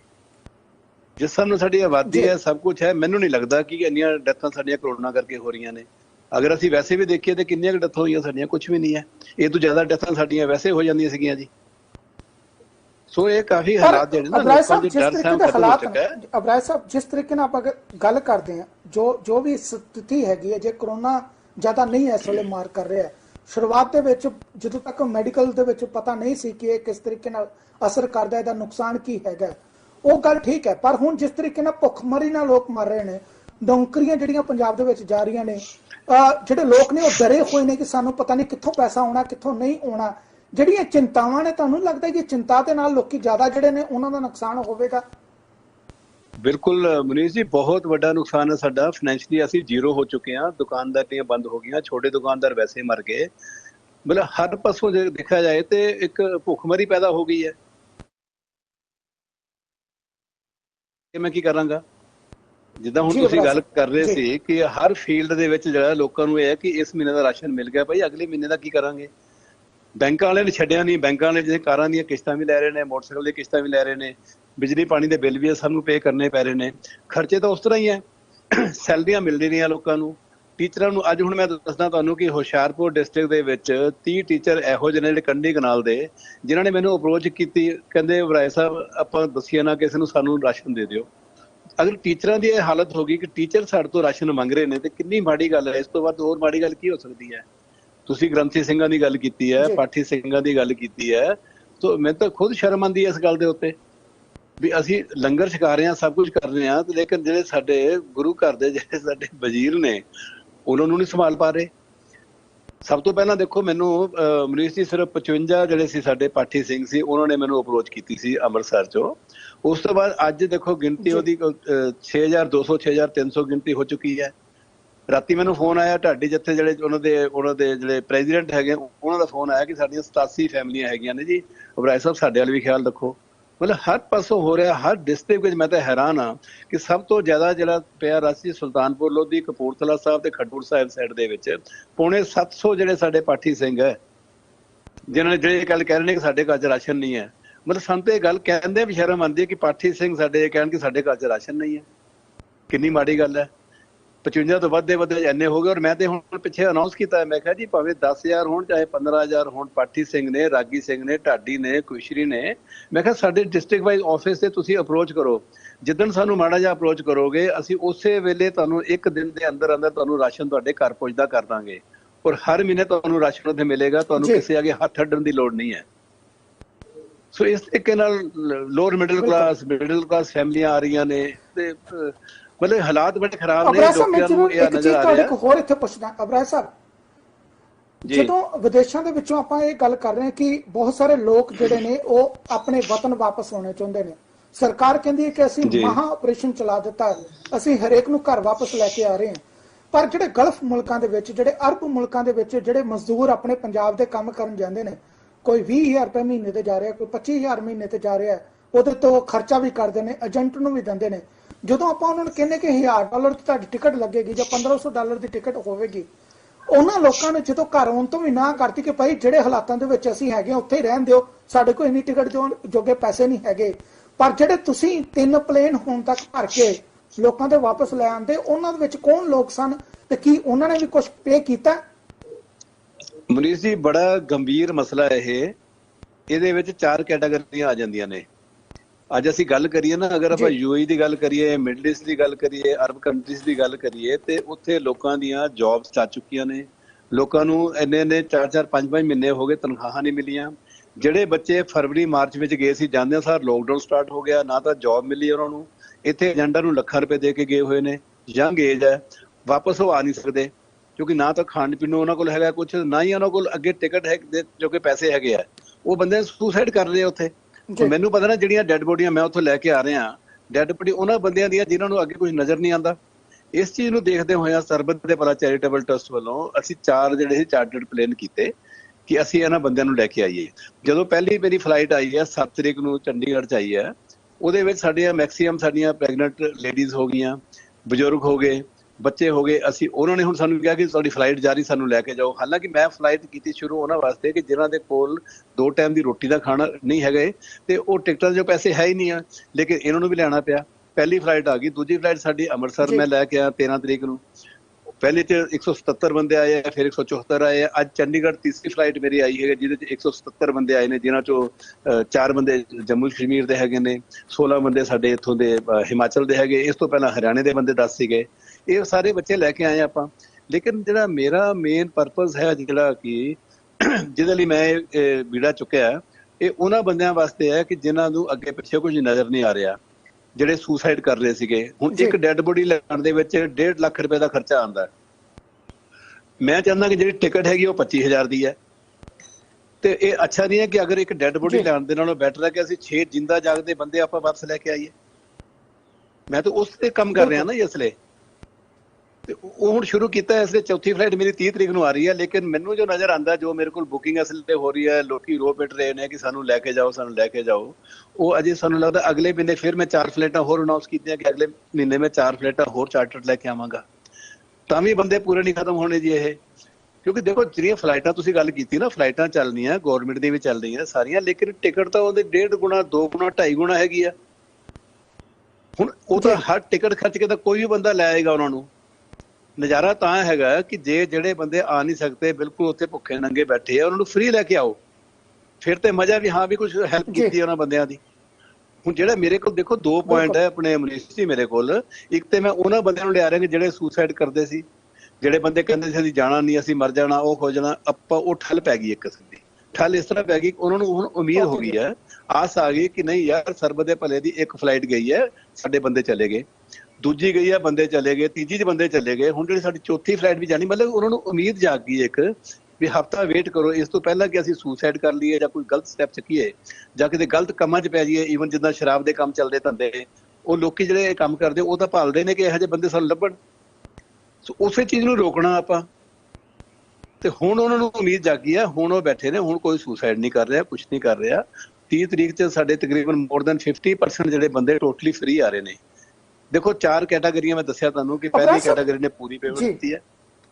ਦੂਸਰੀ ਕੈਟਾਗਰੀ ਜਿਹੜੀ ਸੀਗੀ, ਹਾਂਜੀ ਜੀ ਹਾਂਜੀ ਅਬਰਾਜ ਸਾਹਿਬ, ਇੱਕ ਸਵਾਲ ਜਿਹੜਾ ਇੱਥੇ ਮੇਨ ਤੌਰ ਤੇ ਬਣਦਾ ਕਿ ਕੀ ਇਹ ਸਮਾਜ ਸੇਵੀ ਸੰਸਥਾਵਾਂ ਜਿਹੜੀਆਂ ਨੇ ਉਹਨਾਂ ਦਾ ਇਮਤਿਹਾਨ ਨਹੀਂ ਲਿੱਤਾ ਜਾ ਰਿਹਾ ਕਿ ਅਸੀਂ ਇਮਤਿਹਾਨ ਲੈਣਾ ਕਿ ਤੁਸੀਂ ਕਿੱਥੋਂ ਤੱਕ ਜਾ ਕੇ ਲੋਕਾਈ ਦੀ ਮਦਦ ਕਰ ਸਕਦੇ ਹੋ। ਤੁਹਾਨੂੰ ਚੈੱਕ ਕਰਨਾ ਹੈ ਕਿ ਤੁਸੀਂ ਕਿੱਥੋਂ ਤੱਕ ਜਾ ਸਕਦੇ ਹੋ। ਤੁਸੀਂ ਜਿਹੜੇ ਨੇ ਫਸੇ ਹੋਏ ਲੋਕਾਂ ਨੂੰ ਵੀ ਲੈ ਕੇ ਆਓ। ਤੁਸੀਂ ਗ੍ਰੰਥੀ ਸਿੰਘਾਂ ਨੂੰ ਜਿਹੜਾ ਉਹਨਾਂ ਦੇ ਘਰ ਰਾਸ਼ਨ ਵੀ ਪਾਓ। ਤੁਸੀਂ ਆਮ ਲੋਕਾਂ ਨੂੰ ਜਿਹੜਾ ਉਹਨਾਂ ਦੇ ਘਰ ਵੀ ਰਾਸ਼ਨ ਦਿਓ। ਜਿਹੜੇ ਲੋਕੀ ਇਸ ਵੇਲੇ ਬਿਮਾਰੀ ਨਾਲ ਮਰ ਰਹੇ ਨੇ, ਤੁਸੀਂ ਉਹਨਾਂ ਦੇ ਵਾਸਤੇ ਵੀ ਇੰਤਜ਼ਾਮ ਕਰੋ। ਤੇ ਜੇ ਸਭ ਕੁਝ ਇਸ ਤਰੀਕੇ ਨਾਲ NGO ਦੇ ਸਿਰ ਦੇ ਉੱਤੇ ਸੁੱਟਿਆ ਜਾਵੇਗਾ ਤੇ ਫਿਰ ਸਰਕਾਰਾਂ ਦਾ ਕੀ ਕੰਮ ਹੈਗਾ? ਮੈਂ ਜ਼ਰੂਰ ਤੁਹਾਡੇ ਕੋਲ ਇੱਕ ਵਾਰੀ ਸਮਝਣਾ ਚਾਹੁੰਦਾ। ਦੇਖੋ ਮਨੀਸ਼ ਜੀ, ਮੈਂ ਤਾਂ ਇੱਕ ਗੱਲ ਸਮਝਦਾ, ਮੈਂ ਹਮੇਸ਼ਾ ਤੁਹਾਨੂੰ ਪਤਾ ਹੈ ਜਿੰਨੀਆਂ ਸਾਡੀ ਇੰਟਰਵਿਊ ਹੋਈਆਂ ਮੈਂ ਇੱਕੋ ਗੱਲ ਕਹਿੰਦਾ ਹੁੰਦਾ ਕਿ ਮੈਂ ਸਰਕਾਰਾਂ ਵਾਲੇ ਪਾਸੇ ਜਾਂਦਾ ਨਹੀਂ, ਸਰਕਾਰਾਂ ਕੀ ਕਰ ਰਹੀਆਂ ਨੇ। ਸਾਡਾ ਜੋ ਆਪਣਾ ਫਰਜ਼ ਬਣਦਾ ਅਸੀਂ ਉਹਨੂੰ ਨਿਭਾਈਏ। ਮੈਂ ਨਹੀਂ ਦੇਖ ਸਕਦਾ ਕਿ ਸਾਡਾ ਪੰਜਾਬੀ ਬੰਦਾ ਜਿਹੜਾ ਉੱਥੇ ਬੈਠਾ ਹੋਇਆ, ਪੰਜਾਬੀ ਬੰਦਾ ਸਾਡਾ ਭੁੱਖਾ ਮਰੇ, ਉੱਥੇ ਸੁਸਾਈਡ ਕਰੇ ਜਾਂ ਗਲਤ ਕੰਮਾਂ 'ਚ ਪਵੇ, ਮੈਂ ਨਹੀਂ ਦੇਖ ਸਕਦਾ ਜੀ। ਇਸ ਲਈ ਮੈਂ ਫਿਰ ਸਰਕਾਰਾਂ ਦੀ ਵੇਟ ਨਹੀਂ ਕਰਾਂਗਾ ਕਿ ਸਰਕਾਰਾਂ ਕੀ ਕਰ ਰਹੀਆਂ ਕਿ ਨਹੀਂ ਕਰ ਰਹੀਆਂ। ਮੈਂ ਤੇ ਆਪਣਾ ਫਰਜ਼ ਪੂਰਾ ਕਰਾਂਗਾ। ਅਗਰ ਇੱਥੇ ਦੇਖੋ, ਇੱਥੇ ਹੁਣ ਜਿੰਨੇ ਹਸਪੀਟਲ ਸੀਗੇ, ਚਾਹੇ ਉਹ ਮੈਡੀਕਲ ਕਾਲਜ ਸੀਗੇ, ਚਾਰੇ medical college, even PGI, Rajindra hospital ਤੁਹਾਡਾ, ਉੱਥੇ Guru Gobind Singh medical college, government college Amritsar, ਇਹਨਾਂ ਸਾਰਿਆਂ ਨੂੰ ਦੇਖਿਆ ਮੈਂ ਕਿ ਇਹਨਾਂ ਕੋਲ ਚੀਜ਼ਾਂ ਨਹੀਂ ਮਿਲਦੀਆਂ। ਪੀਪੀ ਕਿੱਟ ਨਹੀਂ ਮਿਲ ਰਹੀ, N95 ਮਾਸਕ ਨਹੀਂ ਮਿਲਦੇ, ਸੈਨੀਟਾਈਜ਼ਰ ਨਹੀਂ ਮਿਲਦੇ, ਇਨਫਰਾਰੈਡ ਥਰਮਾਮੀਟਰ ਨਹੀਂ ਮਿਲਦੇ, ਵੈਂਟੀਲੇਟਰ ਨਹੀਂ ਮਿਲਦੇ, ਸਾਰੇ ਮੈਂ ਸਪਲਾਈ ਕੀਤੇ ਨੇ। ਹੁਣ ਮੈਂ ਸਰਕਾਰ ਵੱਲ ਥੋੜੀ ਦੇਖਾਂਗਾ ਸਰਕਾਰ ਦੇ ਰਹੀ ਕਿ ਨਹੀਂ ਦੇ ਰਹੀ। ਉੱਥੇ ਬੰਦੇ ਸਟ੍ਰਾਈਕ ਕਰ ਰਹੇ ਨੇ ਕਿ ਅਸੀਂ ਮਰੀਜ਼ ਨਾਲ ਮਰਨਾ ਨਹੀਂ ਗਾ। ਜਿੱਥੇ ਪਤਾ ਕਿ ਮੌਤ ਨਾਲ ਲੜਨ ਜਾ ਰਹੇ ਨੇ, ਸਾਹਮਣੇ ਪਤਾ ਕਿ ਪੋਜ਼ਿਟਿਵ ਬੰਦਾ ਬੈਠਾ ਹੈ, ਡਾਕਟਰ ਕੋਈ ਜਾਏਗਾ ਨਹੀਂ ਜੇ ਆਪਣੀ ਪ੍ਰੋਟੈਕਸ਼ਨ ਨਹੀਂ ਹੈਗੀ। ਸੋ ਇਹ ਚੀਜ਼ਾਂ ਨੂੰ ਦੇਖਦਾ ਹੋਇਆ ਮੇਰੀ ਜ਼ਮੀਰ ਨਹੀਂ ਅਲਾਉ ਕਰਦੀ ਕਿ ਮੈਂ ਚੁੱਪ ਕਰਕੇ ਘਰ ਬੈਠਾ ਰਵਾਂ ਤੇ ਉਮੀਦ ਕਰਾਂਗੀ ਸਰਕਾਰ ਕਰੇਗੀ ਜਾਂ ਕੋਈ ਹੋਰ ਸੰਸਥਾ ਆ ਕੇ ਕਰੇਗੀ। ਮੈਂ ਨਹੀਂ ਰਹਿ ਸਕਦਾ। ਮੈਂ ਤੇ ਕਰਾਂਗਾ, ਮੈਂ ਕਰਦਾ ਆ ਰਿਹਾ, ਹੁਣ ਵੀ ਅੱਗੇ ਵੀ ਕਰਦਾ ਰਵਾਂਗਾ ਇਸ ਤਰ੍ਹਾਂ। ਕੱਲ ਇਸੇ ਚੀਜ਼ ਦੀ ਗੱਲ ਨਹੀਂ ਹੈ ਜੀ, ਰਾਸ਼ਨ ਪਾਣੀ ਦੀ ਗੱਲ ਕਰੀਏ। ਦੇਖੋ ਅੱਜ ਰਾਸ਼ਨ ਪਾਣੀ ਅਸੀਂ ਸਾਰਾ ਪੰਜਾਬ ਕਵਰ ਕੀਤਾ, JNK ਕਵਰ ਕੀਤਾ। ਮੈਂ ਅੱਜ 2500 ਫੈਮਿਲੀ ਦਾ ਰਾਸ਼ਨ ਜਿਹੜਾ ਮੇਰਾ ਇਸ ਹਫ਼ਤੇ 'ਚ JNK ਗਿਆ, ਜਿੱਥੇ ਰਜੌਰੀ ਹੈ, ਪੁੰਛ ਹੈ ਤੁਹਾਡਾ, ਉੱਥੇ ਜੰਮੂ ਹੈ, ਉਧਰ ਫਿਰ ਤੁਹਾਡਾ ਸ਼੍ਰੀਨਗਰ ਹੋ ਗਿਆ, ਬਾਰਾਮੂਲਾ ਸਾਈਡ, ਸਾਰੇ 2500 ਫੈਮਿਲੀ ਦਾ ਰਾਸ਼ਨ ਭੇਜਿਆ। ਪੰਜਾਬ ਤੁਸੀਂ ਗੱਲ ਕੀਤੀ ਹੈ, ਅੱਜ ਦੇਖੋ ਸਾਡੀ ਕਿਉਂ ਗਿਣਤੀ ਵੱਧਦੀ ਜਾ ਰਹੀ ਹੈ। ਸਭ ਤੋਂ ਪਹਿਲਾਂ ਸਟਾਰਟ ਕੀਤਾ 25000 ਫੈਮਿਲੀ ਸੀਗੀ, ਫਿਰ 40000 ਫੈਮਿਲੀ ਹੋ ਗਈ, ਹੁਣ 60000 ਫੈਮਿਲੀ ਹੋ ਗਈ। ਅਗਲੇ ਮਹੀਨੇ ਮੈਨੂੰ ਪਤਾ ਲੋਕ ਤਾਂ ਕਹਿ ਰਹੇ ਵੀ ਹੁਣ ਕਰ ਸ਼ੁਰੂ ਹੋ ਗਏ ਜੀ, ਘਟ ਨਹੀਂ ਰਿਹਾ, ਵੱਧ ਰਿਹਾ, ਕਿਉਂਕਿ ਤਨਖਾਹਾਂ ਤਾਂ ਮਿਲ ਨਹੀਂ ਰਹੀਆਂ। ਬੰਦੇ ਨੂੰ ਤਨਖਾਹਾਂ ਮਿਲਣਗੀਆਂ ਤਾਂ ਆਪਣਾ ਬੰਦਾ ਜਿਹੜਾ ਆਪਣਾ ਬਜਟ ਸੈੱਟ ਕਰੇਗਾ ਨਾ ਜੀ। ਸੋ ਪ੍ਰੋਬਲਮ ਬਹੁਤ ਜ਼ਿਆਦਾ ਹੈਗੀਆਂ ਅਜੇ, ਇਹਨੂੰ ਆਪਾਂ ਸੌਖਾ ਨਾ ਸਮਝੀਏ ਔਰ ਅੱਗੇ ਚੱਲਣਾ। ਅਜੇ ਜਿਸਲੇ ਮੈਂ ਬਜਟ ਆਪਣੇ ਫਿਕਸ ਕੀਤੇ ਸੀ ਨਾ ਜੀ ਮਨੀਸ਼ ਜੀ, ਮੈਂ 20 ਕਰੋੜ ਰੁਪਏ ਬਜਟ ਫਿਕਸ ਕੀਤਾ ਸੀ ਜਦੋਂ ਕਰੋਨਾ ਸ਼ੁਰੂ ਹੋਇਆ ਸੀ। ਮੈਨੂੰ ਪਤਾ ਸੀ ਕਿ 6 ਮਹੀਨੇ ਚੱਲੇਗਾ ਔਰ ਮੈਂ ਉਦੋਂ ਤੋਂ ਸੈਪਟੰਬਰ ਤੱਕ ਦੀ ਸਾਰੀਆਂ ਪੇਮੈਂਟਾਂ ਕਰ ਦਿੱਤੀਆਂ ਕਿ ਸੈਪਟੰਬਰ ਤੱਕ ਮੇਰਾ ਰਾਸ਼ਨ ਪਾਣੀ ਵੀ ਜਾਏਗਾ। ਸਾਰੀਆਂ ਜਿੰਨੀਆਂ ਮੈਡੀਕਲ ਫੈਸਿਲਿਟੀਜ਼ ਮੈਂ ਦੇ ਰਿਹਾ ਸਾਰੀਆਂ ਮੇਰੇ ਕੋਲ, ਅੱਜ ਵੀ ਮੇਰੇ ਕੋਲ ਸਾਰਾ ਸਟਾਕ ਪਿਆ ਹੋਇਆ। PGI ਮੇਰੇ ਕੋਲ 3 ਵਾਰੀ ਲੈ ਚੁੱਕਾ ਇਹ। ਪਹਿਲਾਂ 1 ਵਾਰੀ ਮੰਗਿਆ ਉਹਨਾਂ ਨੇ, ਫਿਰ ਦੂਜੀ ਵਾਰੀ ਮੰਗਿਆ, ਅੱਜ ਤੀਜੀ ਵਾਰੀ ਜਿਹੜਾ ਉਹਨਾਂ ਨੂੰ ਮੈਂ ਸਾਰਾ ਸਮਾਨ ਸੀ ਚਾਹੀਦਾ ਉਹ ਦਿੱਤਾ। ਰਜਿੰਦਰਾ ਹਸਪੀਟਲ 'ਚ ਦਿੱਤਾ 1 ਵਾਰੀ, ਦੁਬਾਰਾ ਫਿਰ ਜਾ ਰਿਹਾ। ਅੰਮ੍ਰਿਤਸਰ ਕਾਲਜ ਦੇ ਵਿੱਚ ਅਸੀਂ 2-3 ਵਾਰੀ ਦੇ ਚੁੱਕੇ ਹਾਂ। ਮਤਲਬ ਹਰ ਪਾਸੇ ਜਿਹੜਾ ਇਹ ਵੀ ਫੈਸਿਲਿਟੀ ਮੈਂ ਦੇ ਰਿਹਾ। ਲੇਕਿਨ ਉਹੀ ਤੁਹਾਡੇ ਵਾਲੀ ਗੱਲ ਆ ਗਈ ਨਾ ਕਿ ਗਵਰਨਮੈਂਟ ਕਰ ਰਹੀ ਹੈ, ਲੇਕਿਨ ਜੇ ਨਹੀਂ ਕਰਦੀ ਤਾਂ ਸਾਨੂੰ ਕਰਨਾ ਹੀ ਪਏਗਾ। ਮੈਂ ਚੁੱਪ ਕਰਕੇ ਕਮ ਸੇ ਕਮ ਅੱਖਾਂ ਬੰਦ ਕਰਕੇ ਮੈਂ ਨਹੀਂ ਬਹਿ ਸਕਦਾ, ਮੇਰੀ ਜ਼ਮੀਰ ਨਹੀਂ ਅਲਾਉ ਕਰਦੀ ਜੀ। ਇਸੇ ਤਰ੍ਹਾਂ ਨਾ ਮੈਂ ਆਪਣੇ ਬੰਦੇ ਛੱਡਾਂ ਜੀ। ਅਗਰ ਦਵੇਜ ਹੈ ਮੈਂ ਤੇ ਹਰ ਹਾਲਤ ਵਿੱਚ ਲੈ ਕੇ ਆਵਾਂਗਾ ਜੀ ਉਹਨਾਂ ਨੂੰ, ਮੇਰਾ ਚਾਹੇ ਜਿੰਨਾ ਮਰਜ਼ੀ ਪੈਸਾ ਉੱਤੇ ਖਰਚ ਹੋ ਜਾਵੇ। ਜੀ ਹੈ ਅਬਰਾਜ ਸਾਹਿਬ, ਇੱਕ ਚੀਜ਼ ਹੋਰ ਮੈਂ ਇੱਥੇ ਪੁੱਛਦਾ। ਹੁਣ ਕੱਲ ਪਰਸੋਂ ਦੀ ਅਸੀਂ ਇੱਕ ਐਡਵਰਟਾਈਜ਼ਮੈਂਟ ਜਿਹੜੀ ਹੈ ਹਿੰਦੁਸਤਾਨ ਦੇ ਵਿੱਚ ਬੜੀ ਵਧੀਆ ਤਰੀਕੇ ਨਾਲ ਜਿਹੜੀ ਉਹ ਪੜ੍ਹ ਰਹੇ ਹਾਂ, ਸੁਣ ਰਹੇ ਹਾਂ ਕਿ ਜੀਓ ਮਾਰਟ ਖੁੱਲ ਗਿਆ। ਜੀਓ ਮਾਰਟ ਕਿ ਤੁਹਾਡੇ ਘਰ ਦੇ ਵਿੱਚ ਜਿਸ ਤਰ੍ਹਾਂ ਵਿਦੇਸ਼ਾਂ ਦੇ ਵਿੱਚ ਤੁਸੀਂ ਗਰੋਸਰੀ ਕਰਦੇ ਹੋ ਉਸੇ ਤਰੀਕੇ ਨਾਲ ਗਰੋਸਰੀ ਕਰੋ। ਤੁਸੀਂ 3 ਤਰੀਕੇ ਨਾਲ ਪੇਮੈਂਟ ਕਰ ਸਕਦੇ ਹੋ, ਕ੍ਰੈਡਿਟ ਕਾਰਡ ਦੇ, ਡੈਬਿਟ ਕਾਰਡ ਦੇ ਤੇ ਔਨ ਡੋਰ ਕੈਸ਼ ਵੀ ਜਿਹੜੀ ਉਹ ਦੇ ਸਕਦੇ ਹੋ। ਪਰ ਹੁਣ ਜਿਸ ਤਰੀਕੇ ਨਾਲ ਹਾਲਾਤ ਨੇ, ਜਿਸ ਤਰੀਕੇ ਨਾਲ ਤੁਸੀਂ ਦੱਸਣ ਦੀ ਕੋਸ਼ਿਸ਼ ਕਰ ਰਹੇ ਹੋ, ਲੋਕਾਂ ਕੋਲ ਪੈਸਾ ਤਾਂ ਹੈ ਨਹੀਂ। ਲੋਕੀ ਜਿਹੜੇ ਚਿੰਤਤ ਪਏ ਨੇ ਕਿ ਅਸੀਂ ਗੁਜ਼ਾਰਾ ਕਿਸ ਤਰੀਕੇ ਨਾਲ ਕਰਨਾ। ਹੁਣ ਜਾਂ ਤਾਂ ਇੱਕ ਪਾਸੇ NGO ਬੈਠੇ ਨੇ, ਸਰਕਾਰ ਕਹਿ ਰਹੀ ਕਿ ਇਹ ਜਿਹੜੀਆਂ ਪ੍ਰਾਈਵੇਟ ਕੰਪਨੀਆਂ ਨੇ ਜੀਓ ਮਾਰਟ ਵਾਲੀ ਜਿਸ ਤਰ੍ਹਾਂ ਹੈਗੀ, ਇਹਨਾਂ ਨੇ ਬਹੁਤ ਵਧੀਆ ਸਹੂਲਤ ਦੇ ਦਿੱਤੀ ਜੀ। ਹੁਣ ਜਿਹੜੇ ਲੋਕਾਂ ਦਾ ਕਾਰੋਬਾਰ ਨਹੀਂ ਰਿਹਾ, ਜਿਹੜੇ ਲੋਕਾਂ ਦੇ ਕੰਮ ਬੰਦ ਹੋ ਗਏ, ਜਿਹੜੇ ਲੋਕਾਂ ਦੀਆਂ ਨੌਕਰੀਆਂ ਖੁੱਸ ਗਈਆਂ, ਜੇ ਉਹਨਾਂ ਕੋਲ ਪੈਸੇ ਹੁੰਦੇ ਤਾਂ ਉਹ ਕਿਉਂ ਜਿਹੜੇ NGO ਨੂੰ ਬਾਰ-ਬਾਰ ਬੇਨਤੀ ਕਰਦੇ, ਕਿਉਂ ਤੁਹਾਨੂੰ ਫੋਨ ਕਰ ਕਰਕੇ ਕਹਿੰਦੇ ਕਿ ਅਸੀਂ ਆਤਮ ਹੱਤਿਆ ਕਰ ਲੈਣੀ ਜੀ, ਸਾਡਾ ਕੁਝ ਸੁਣ ਲਓ। ਤੁਹਾਨੂੰ ਕਿਉਂ ਜਿਹੜੇ ਨੇ ਰਾਗੀ ਢਾਡੀ ਜਿਹੜੇ ਨੇ ਉਹ ਫੋਨ ਕਰਦੇ ਵੀ ਭਾਈ ਸਾਡੀ ਜਿਹੜੀ ਇਸ ਵੇਲੇ ਮਦਦ ਕਰੋ। ਮੈਂ ਜ਼ਰੂਰ ਤੁਹਾਡੇ ਕੋਲ ਪੁੱਛਣਾ ਚਾਹੁੰਦਾ ਕਿ ਇਹ ਹਾਲਾਤ ਜਿਹੜੇ ਨੇ ਹੁਣ ਆਪਾਂ ਇਹਦੇ ਨਾਲ ਨਿਜਟ ਕਿਸ ਤਰ੍ਹਾਂ ਸਕਦੇ ਹਾਂ, ਅਤੇ ਸਰਕਾਰ ਨੂੰ ਕੀ ਲੱਗਦਾ ਨਹੀਂ ਕਿ ਘੱਟ ਤੋਂ ਘੱਟ ਜਿਸ ਤਰ੍ਹਾਂ NGOs ਕੰਮ ਕਰ ਰਹੇ ਨੇ, ਘੱਟ ਤੋਂ ਘੱਟ ਉਹ ਫਾਰਮੂਲਾ ਯੂਜ਼ ਕਰ ਲੈਣ ਕਿ ਉਸੇ ਤਰੀਕੇ ਨਾਲ ਕੰਮ ਕਰਨ।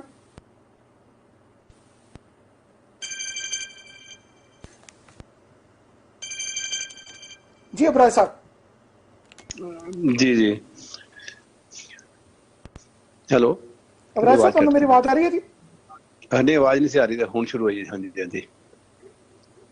ਹਾਂਜੀ, ਮੈਂ ਜ਼ਰੂਰ ਤੁਹਾਡੇ ਕੋਲ ਪੁੱਛਣਾ ਚਾਹੁੰਦਾ ਕਿ ਜਿਸ ਤਰੀਕੇ ਨਾਲ NGOs ਵਰਕ ਕਰਦੇ ਨੇ ਉਸੇ ਤਰੀਕੇ ਨਾਲ ਲੱਗਦਾ ਨਹੀਂ ਕਿ ਸਰਕਾਰਾਂ ਨੂੰ ਵੀ ਇੱਕ ਪਲਾਨ ਆਊਟ ਕਰ ਲੈਣਾ ਚਾਹੀਦਾ, ਉਸੇ ਤਰੀਕੇ ਨਾਲ ਵਰਕ ਆਊਟ ਕਰਨ? ਨਹੀਂ, ਬਿਲਕੁਲ ਦੇਖੋ ਚਾਹੀਦਾ ਜੀ, ਮੈਂ ਤਾਂ ਬਿਲਕੁਲ ਐਗਰੀ ਹਾਂ ਇਸ ਗੱਲ ਦੇ ਨਾਲ, ਚਾਹੀਦਾ ਔਰ ਸਰਕਾਰਾਂ ਕਰ ਵੀ ਰਹੀਆਂ। ਦੇਖੋ ਹੁਣ ਮੈਂ 1-2 ਪ੍ਰਪੋਜ਼ਲ ਦਿੱਤੀਆਂ ਨੇ ਸਰਕਾਰ ਨੂੰ, ਕੈਪਟਨ ਸਾਹਿਬ ਨੂੰ ਮੈਂ 1-2 ਪ੍ਰਪੋਜ਼ਲ ਦਿੱਤੀਆਂ ਨੇ, ਉਹ ਐਗਰੀ ਕੀਤੇ ਨੇ ਮੇਰੇ ਨਾਲ ਕਿ ਹਾਂ ਵੀ ਅਸੀਂ ਬਿਲਕੁਲ ਕਰਾਂਗੇ। ਦੇਖੋ ਮੈਂ ਇਹ ਗੱਲ ਕਹਿ ਰਿਹਾ ਸੀ ਕਿ ਜਿਸ ਤਰ੍ਹਾਂ ਹੁਣ ਜਿੰਨੇ ਸਾਡੇ ਬੰਦੇ ਬਾਹਰੋਂ ਆ ਰਹੇ ਨੇ, ਹਜ਼ਾਰਾਂ ਦੀ ਗਿਣਤੀ ਜਾ ਰਹੇ ਆ, ਵੈਸੇ ਤਾਂ ਇੰਡੀਅਨ ਲੱਖਾਂ ਦੀ ਗਿਣਤੀ ਜਾ ਰਹੇ ਨੇ ਅਰਬ ਕੰਟਰੀਜ਼ ਚੋਂ। ਅਸੀਂ ਪੰਜਾਬ ਦੀ ਗੱਲ ਕਰੀਏ, ਹੁਣ ਪੰਜਾਬ ਦੇ ਵਿੱਚ ਸਾਡੇ ਜਿੰਨੇ ਬੰਦੇ ਆ ਰਹੇ ਸਾਰੇ ਟੈਕਨੀਕਲ ਬੰਦੇ ਨੇ ਔਰ ਇਹਨਾਂ ਨੂੰ ਰੁਜ਼ਗਾਰ ਦੇਣਾ ਜ਼ਰੂਰੀ ਹੈ ਇੱਥੇ ਇਸ ਲਈ। ਅਦਰਵਾਈਜ਼ ਇਹ ਸਾਰੇ ਬੰਦੇ ਜਿਹੜੇ ਇਹ ਨਸ਼ਿਆਂ 'ਚ ਪੈ ਜਾਣਗੇ, ਡਰੱਗ ਤਸਕਰੀ 'ਚ ਪੈ ਜਾਣਗੇ, ਸਾਰੇ ਖਰਾਬ ਹੋ ਜਾਣਗੇ। ਮੇਰਾ ਇਹ ਕਹਿਣਾ ਸੀ ਕਿ ਇਹਨਾਂ ਬੰਦਿਆਂ ਨੂੰ ਆਪਾਂ ਹੁਣ ਸੰਭਾਲ ਲਈਏ, ਇਹ ਮੌਕਾ ਹੈ ਜਿਹਦੇ ਲਈ ਕਿ ਮੈਂ ਕੁਝ ਪਲਾਨ ਵੀ ਤਿਆਰ ਕੀਤੇ ਨੇ ਸਰਬੱਤ ਦੇ ਭਲਾ ਚੈਰੀਟੇਬਲ ਟਰਸਟ ਵੱਲੋਂ ਕਿਉਂਕਿ ਹਰ ਡਿਸਟ੍ਰਿਕਟ ਵਿੱਚ ਦੇਖੋ ਮੇਰੇ ਆਫਿਸ 30 ਆਫਿਸ ਮੇਰੇ ਪੰਜਾਬ ਦੇ ਹੈਗੇ ਨੇ, ਮੇਰੇ ਕੋਲ ਘੱਟੋ ਘੱਟ 1200 ਬੰਦਾ ਮੇਰਾ ਜਿਹੜਾ ਆਪਣਾ ਵਰਕਰ ਮੇਰਾ ਹੈਗਾ, ਮੇਰੇ ਜਿਹੜੇ ਟਰਸਟ ਦੇ ਮੈਂਬਰ ਹੈਗੇ, ਸਾਡੇ ਫੈਮਿਲੀ ਮੈਂਬਰ ਹੈਗੇ ਨੇ। ਤੇ ਹੁਣ ਜਿਹੜੀ ਮੈਂ ਨਵੀਂ ਸਕੀਮ ਕੀਤੀ ਹੈ ਕਿ ਇਹਨਾਂ ਬੰਦਿਆਂ ਨੂੰ ਆਪਾਂ ਟ੍ਰੇਨਿੰਗ ਦਈਏ। ਸਾਡੇ ਹੁਣ ਸਕਿੱਲ ਡਿਵੈਲਪਮੈਂਟ ਜਿਹੜੇ ਸੈਂਟਰ ਨੇ ਉਹ ਖੁੱਲ ਰਹੇ ਨੇ। ਮੈਂ ਗਵਰਨਮੈਂਟ ਨੂੰ ਇਹ ਕਿਹਾ ਸੀ, ਕੈਪਟਨ ਸਾਹਿਬ ਨੇ ਵੀ ਕਿਹਾ ਸੀ ਕਿ ਤੁਸੀਂ ਸਾਨੂੰ, ਤੁਹਾਡੇ ਇੰਜੀਨੀਅਰਿੰਗ ਕਾਲਜ ਖਾਲੀ ਪਏ ਨੇ, ਤੁਹਾਡੇ ITIs ਖਾਲੀ ਪਈਆਂ ਨੇ, ਸਾਨੂੰ ਉਹ ਜਗ੍ਹਾ ਦਿੱਤੀਆਂ ਜਾਣ ਤਾਂ ਜੋ ਅਸੀਂ ਆਪਣੇ ਇੰਸਟ੍ਰਕਟਰ ਰੱਖ ਕੇ, ਇਕਵਿਪਮੈਂਟ ਰੱਖ ਕੇ ਆਪਾਂ ਇਹਨਾਂ ਬੰਦਿਆਂ ਨੂੰ ਥੋੜਾ ਪੋਲਿਸ਼ ਕਰੀਏ। 3-3 4-4 ਮਹੀਨੇ ਟ੍ਰੇਨਿੰਗ ਦੇ ਕੇ, 6-6 ਮਹੀਨੇ ਟ੍ਰੇਨਿੰਗ ਦੇ ਕੇ ਤੁਸੀਂ ਸਰਟੀਫਿਕੇਟ ਗਵਰਨਮੈਂਟ ਵੱਲੋਂ ਇਸ਼ੂ ਹੋ ਜਾਏ ਇਹਨਾਂ ਨੂੰ, ਡਿਪਲੋਮਾ ਅਸੀਂ ਇਹਨਾਂ ਨੂੰ ਕਰੀਏ। ਹੁਣ ਦੇਖੋ ਜਿਹੜੇ ਸਾਡੇ ਜਿਹੜੇ ਪ੍ਰਵਾਸੀ ਮਜ਼ਦੂਰ ਸਾਰੇ ਗਏ ਨੇ ਸਾਡੇ, ਕਰ ਸਕੇ ਕਹਿਣ ਤੋਂ ਭਾਵ ਬਹੁਤ ਜ਼ਰੂਰੀ ਹੈ, ਬਹੁਤ ਜ਼ਰੂਰੀ ਹੈ। ਔਰ ਦੇਖੋ ਜੌਬ ਦੀ ਗੱਲ ਕਰਨੀ ਚਾਹੋ ਤੇ ਮੈਂ ਤੁਹਾਨੂੰ ਦਾਅਵੇ ਨਾਲ ਕਹਿੰਦਾ ਕਿ ਮੇਰੇ ਕੋਲ 1 ਲੱਖ ਬੰਦਾ ਅਗਰ ਪੰਜਾਬੀ ਆ ਜਾਏ ਨਾ ਅੱਜ ਪੰਜਾਬ ਦੇ ਵਿੱਚ, ਮੈਂ ਸਾਰਿਆਂ ਨੂੰ ਸੈੱਟ ਕਰ ਦਾਂਗਾ। ਅੱਜ ਦੇਖੋ ਅੱਜ ਹੋਇਆ ਕੀ ਹੈ, ਲੱਖਾਂ ਲੋਕ ਸਾਡੇ ਕੇ ਜਿੰਨੇ ਸਾਡੇ ਪ੍ਰਵਾਸੀ ਮਜ਼ਦੂਰ ਸੀ, ਇਕੱਲੇ ਇਹ ਨਹੀਂ ਕਿ ਸਿਰਫ ਵਾਢੀਆਂ ਕਰਨ ਲਈ ਆਏ ਨੇ ਜਾਂ ਝੋਨਾ ਲਾਉਣ ਲਈ ਆਏ ਨੇ। ਇਹਨਾਂ ਚੋਂ ਲੁਧਿਆਣੇ ਪੂਰਾ ਭਰਿਆ ਪਿਆ ਸੀ, ਉੱਥੇ ਮਜ਼ਦੂਰ ਸੀ, ਵਰਕਰ ਸਾਰੇ ਕੰਮ ਕਰਦੇ ਸੀ।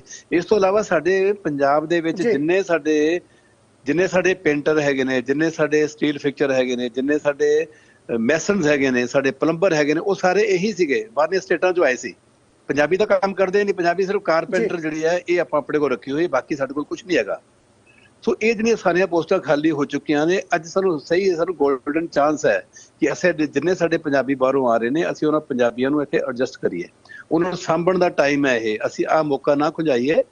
ਦੇਖੋ ਟਰਸਟ ਨੇ ਤਾਂ ਕਦਮ ਚੁੱਕ ਲਿਆ, ਮੈਂ ਸਾਫ਼ ਕਹਿੰਦਾ ਮਨੀਸ਼ ਜੀ, ਜਦੋਂ ਮੈਂ ਕੋਈ ਸਟੈਪ ਚੁੱਕਦਾ ਤੇ ਫਿਰ ਮੈਂ ਉਹਨੂੰ ਸਿਰੇ ਤੇ ਲਾਉਂਦਾ, ਚਾਹੇ ਉਹ ਫਲਾਈਟਾਂ ਹੋਣ, ਚਾਹੇ ਕੁਝ ਵੀ ਹੋਵੇ। ਤੇ ਇਹ ਵੀ ਜਿਹੜਾ ਮੈਂ ਸਟੈਪ ਚੁੱਕ ਲਿਆ, ਮੈਂ ਤੇ ਆਪਣੇ ਸੈਂਟਰ ਖੋਲਾਂਗਾ। ਚਾਹੂੰਗਾ ਆਪਣੇ ਨਾਲ ਇੱਕ ਕਾਲਰ ਵੀ ਇਸ ਵੇਲੇ ਜੁੜੇ ਹੋਏ ਨੇ, ਆਪਾਂ ਉਹਨਾਂ ਨੂੰ ਵੀ ਐਡ ਕਰ ਲਈਏ, ਫਿਰ ਆਪਾਂ ਗੱਲਬਾਤ ਜਿਹੜੀ ਇਸੇ ਤਰੀਕੇ ਨਾਲ ਸ਼ੁਰੂ ਰੱਖਾਂਗੇ।